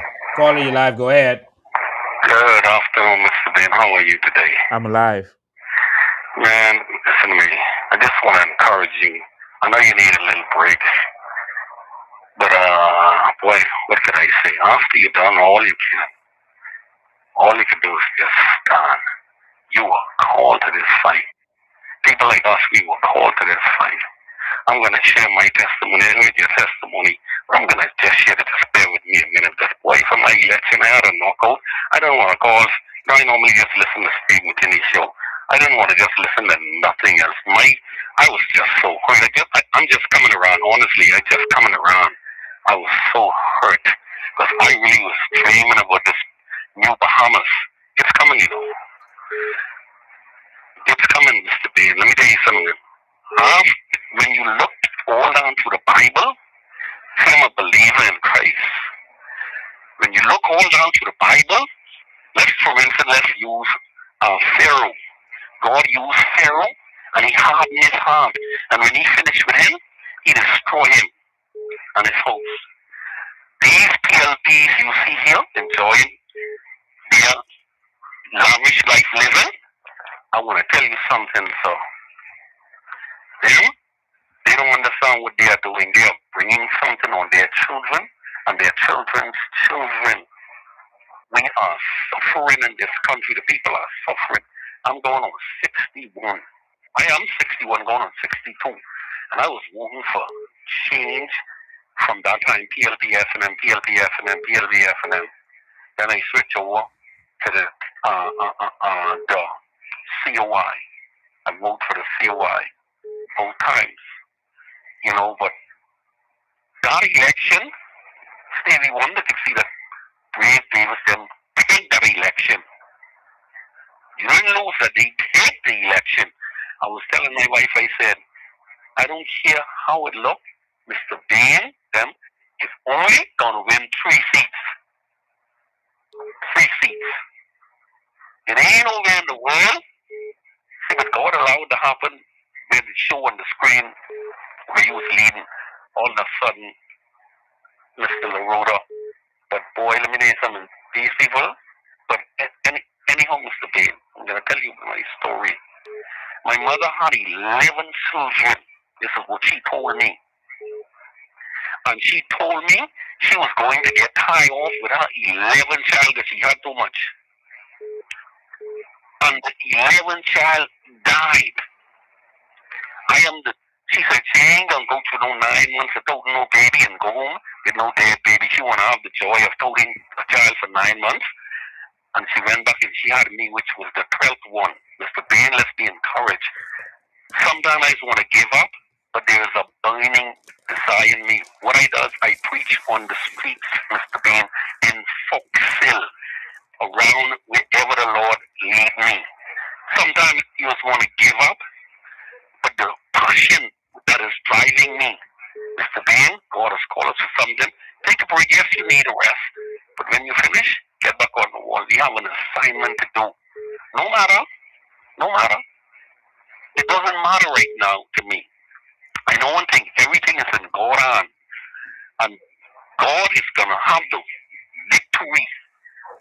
They think they're gonna have the victory, but don't worry. I know one thing for sure. I know they like listen to you. All of you all who are under the sound of my voice or who like carry message back, you all carry this back. You all gonna meet God face to face one day. The Bible said, "No man see God face and live." That means when you see Him face to face, that means it's over for you. Your time's up. Your time is winding over. Mr. Ben, you be encouraged. Take your break and rest yourself. I love you so. Man, listen to me. And we support you. And I really, man, I dreaming about this new Bahamas. Man, listen to me. Oh, Jesus, I was hurt so bad. Man, I ain't get over that hurt yet. Only the grace of God brought me over. I never was like this in Parliament. And the people, them, man, I mean, But thanks for your call. I got to take some other calls, okay? Yes, Mr. Ben, I appreciate it. You have God a good bless you. evening, sir. All right. Okay. Call you live. Go ahead. Go ahead, caller. Go ahead, caller. Don't listen to your TV. Listen to your phone. Hello, good night, Mr. President. How you doing? How you doing? I'm alive. Overall is well, man. You know, be encouraged, man. I know you're tired. Get your little rest. But then, this is what God called you to do, man. Just, just rest yourself. But then, don't leave us out here like that. Even people still need you. You still have some people out there who believe in you and believe in God. Don't give up now. Okay? Be Yeah. encouraged. All right. Thank you. I appreciate that. Yeah, man. Don't give up now, man. You All know what I right. mean? When you do all the stand, still stand. All right? Thank you. Love you, man. All right. Love you too. Yeah, as he was speaking, he talked about, I think he said he was preaching on the streets and stuff. It reminded me of the young man who was locked up during COVID for preaching on the streets, and also he was harassed on Woodrow just walked the other day. Hold the line, caller. You next. Just let me say this one thing before we continue. To that young man, I want to encourage you to go in the lion's den if you have to. Never let them shut you down. Continue to stand up. If God sends you on the corner to preach, you go on the corner and you preach. That police officer is wrong. Not ethically, legally. It is illegal what he did. You do not need a permit to stand on the sidewalk and preach. When asked what the offense was that the young man was committing, the young man asked him that. Very good question. He said unlawful assembly. Unlawful assembly is when 3 or more persons are gathered together and behaving in such a way that they put the surrounding people in fear that they will tumultuously they will carry on tumultuously, which means heading for a riot. That's what unlawful assembly is. That officer was wrong, and what he did was illegal because the law, the penal code also says that if someone is lawfully assembled, it is against the law to interfere with them or to remove them. That's the law, and I can pull that up if you want me. I couldn't believe I was hearing that officer saying such stupidness for a young man who is on the streets preaching the word of God. Where's our country come to? And no one stood up for him in the church. The Christian Council should have been all over that. That's a young man, not to the club, not shooting people, not taking drugs, preaching the word of God. Young man, I don't know you. Call me on this number you see on the screen right here. I will go on Bay Street with you and let that officer come. Let him come and try to silence God. with media. That is not unlawful assembly. If you are going to have an event on a park or something, they put the law in place where you get permission to have your event on the park. They recently made it so that they could charge you for cleanup and that kind of stuff. That's the public sidewalk that we paid for. Now, if you are going to have a parade in the road, you get permission from the commissioner of police to use the streets. None of you are going to stand on the sidewalk and preach the gospel. I don't care even if the law had said that. With all that's happening in this country, you should want to encourage a young man doing what he is doing. You evil demon that threatened that young man with arrest for preaching the gospel of Christ. Young man, call me. I don't know you. Call me when you want to go back out there. And we'll go live together and tell the officer, come. They are out of order. Country going to the dogs and police wasting effort on a young man who is preaching the gospel. Young man, please call me. Let's go there. I will come with you. Please. This country is going crazy. Caller, you live. Go ahead. Good day to my future Prime Minister. Good day. I was listening. I listen every Sunday, and I just wanna make it something that is obvious. On election day, I watched from beginning to end, and I saw a little memo come across the screen on Facebook saying there was a plane crash with the union, and I was looking, and I'm like, hold on, nobody is talking about it. Why isn't anybody talking about it? Mm-hmm. The next day, the same thing. And then I saw it on the U.S. news. And I was like, hold on, something isn't right. Even, I was one of them watching apart from that, I was one of them watching the numbers, watching the polls, and I was ready for you to win. I said, hold on, what happened here? So we all know, we all don't want to cause with that. Like I said, it just was strange to me about the plane crash. Because I was like, why isn't nobody talking about this? I mentioned it to my husband. He said, they probably ain't talking about it because of the election. I said, no. I said, this happened that morning. I said, people were going to the polls and voting.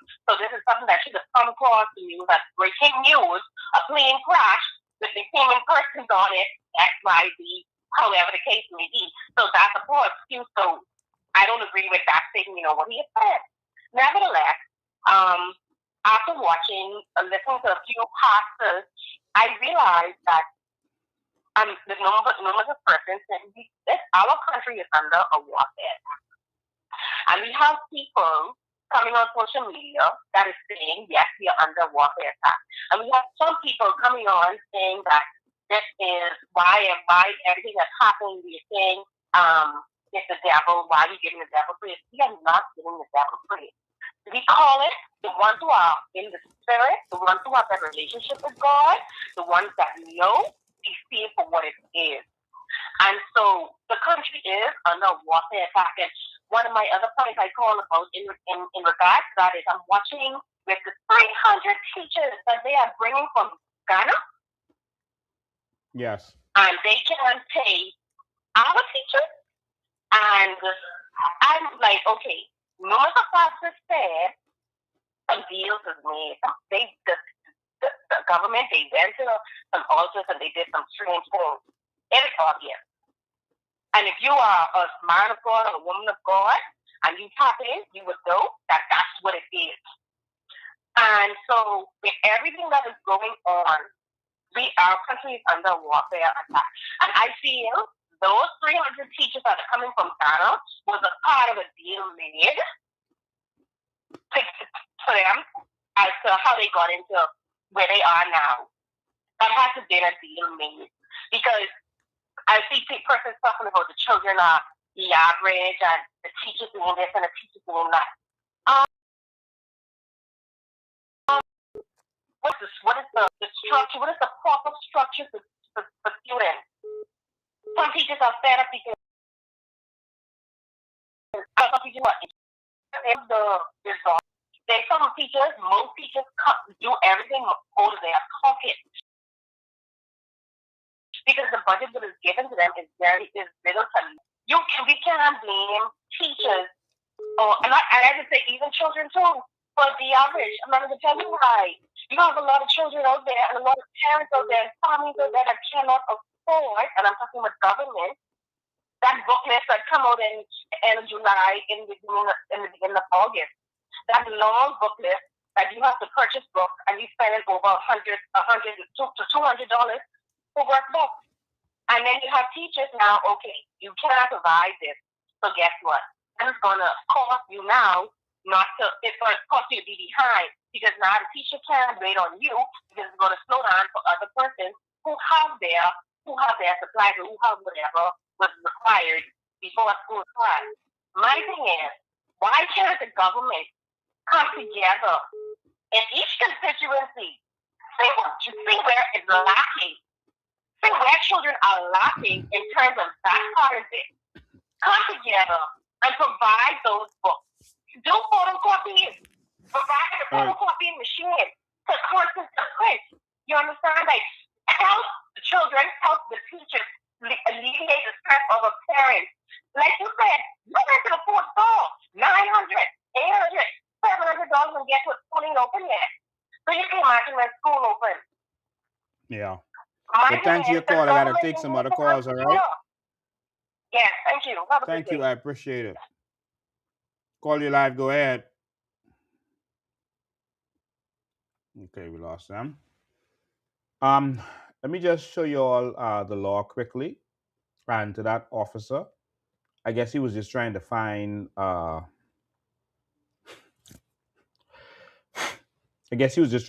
something to tell the young man to get rid of him. But you have to go by the law. We're governed by the rule of law, not by police officers.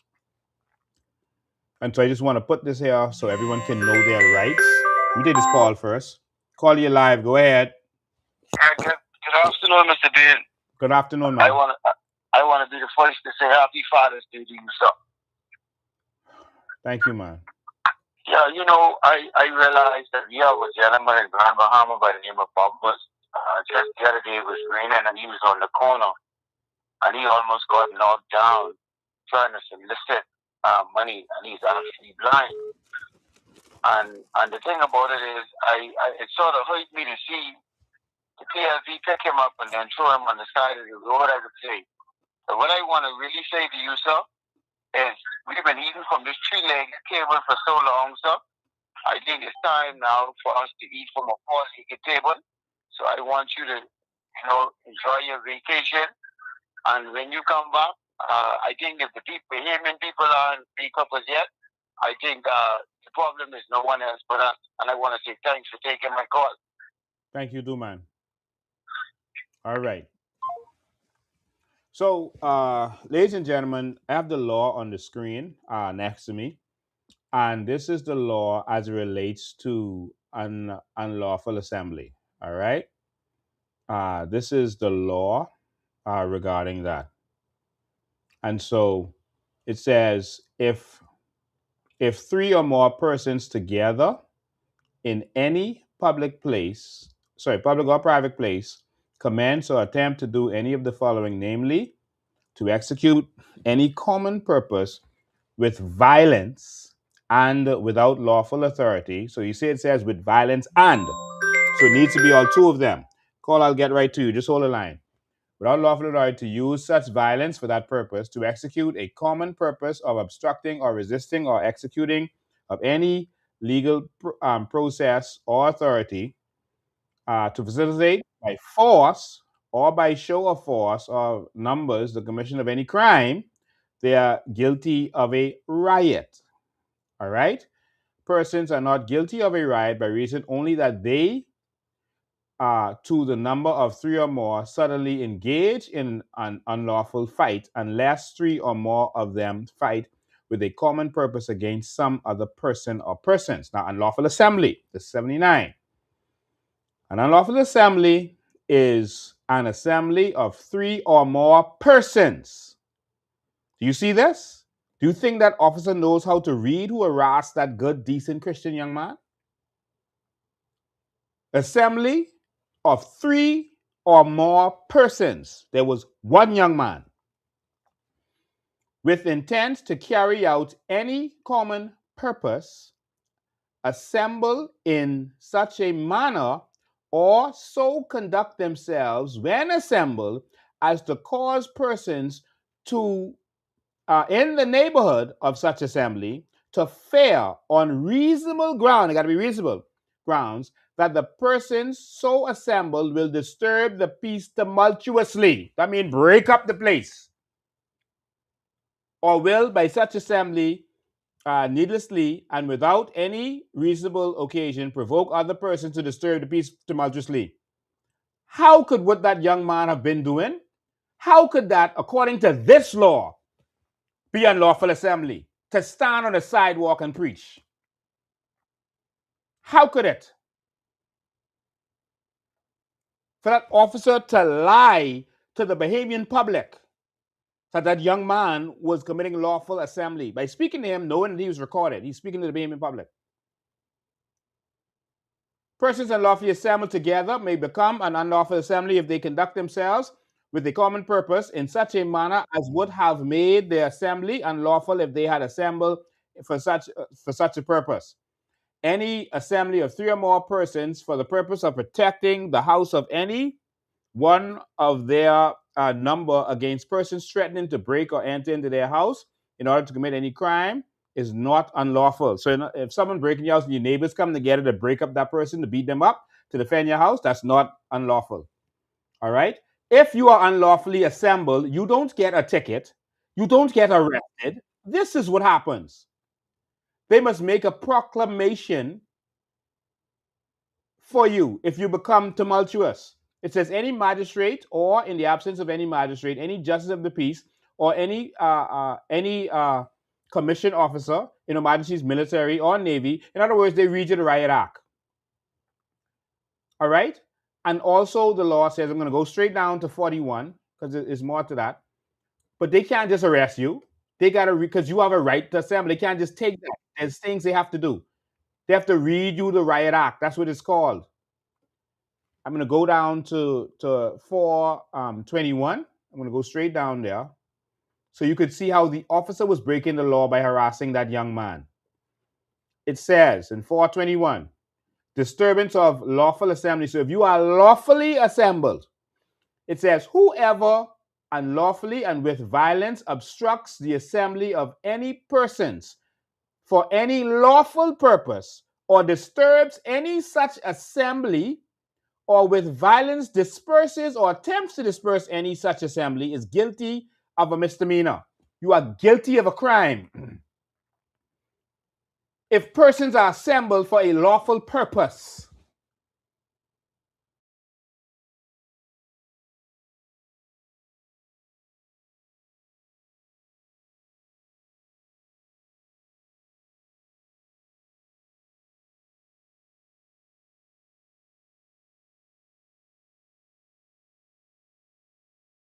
And you disturb them.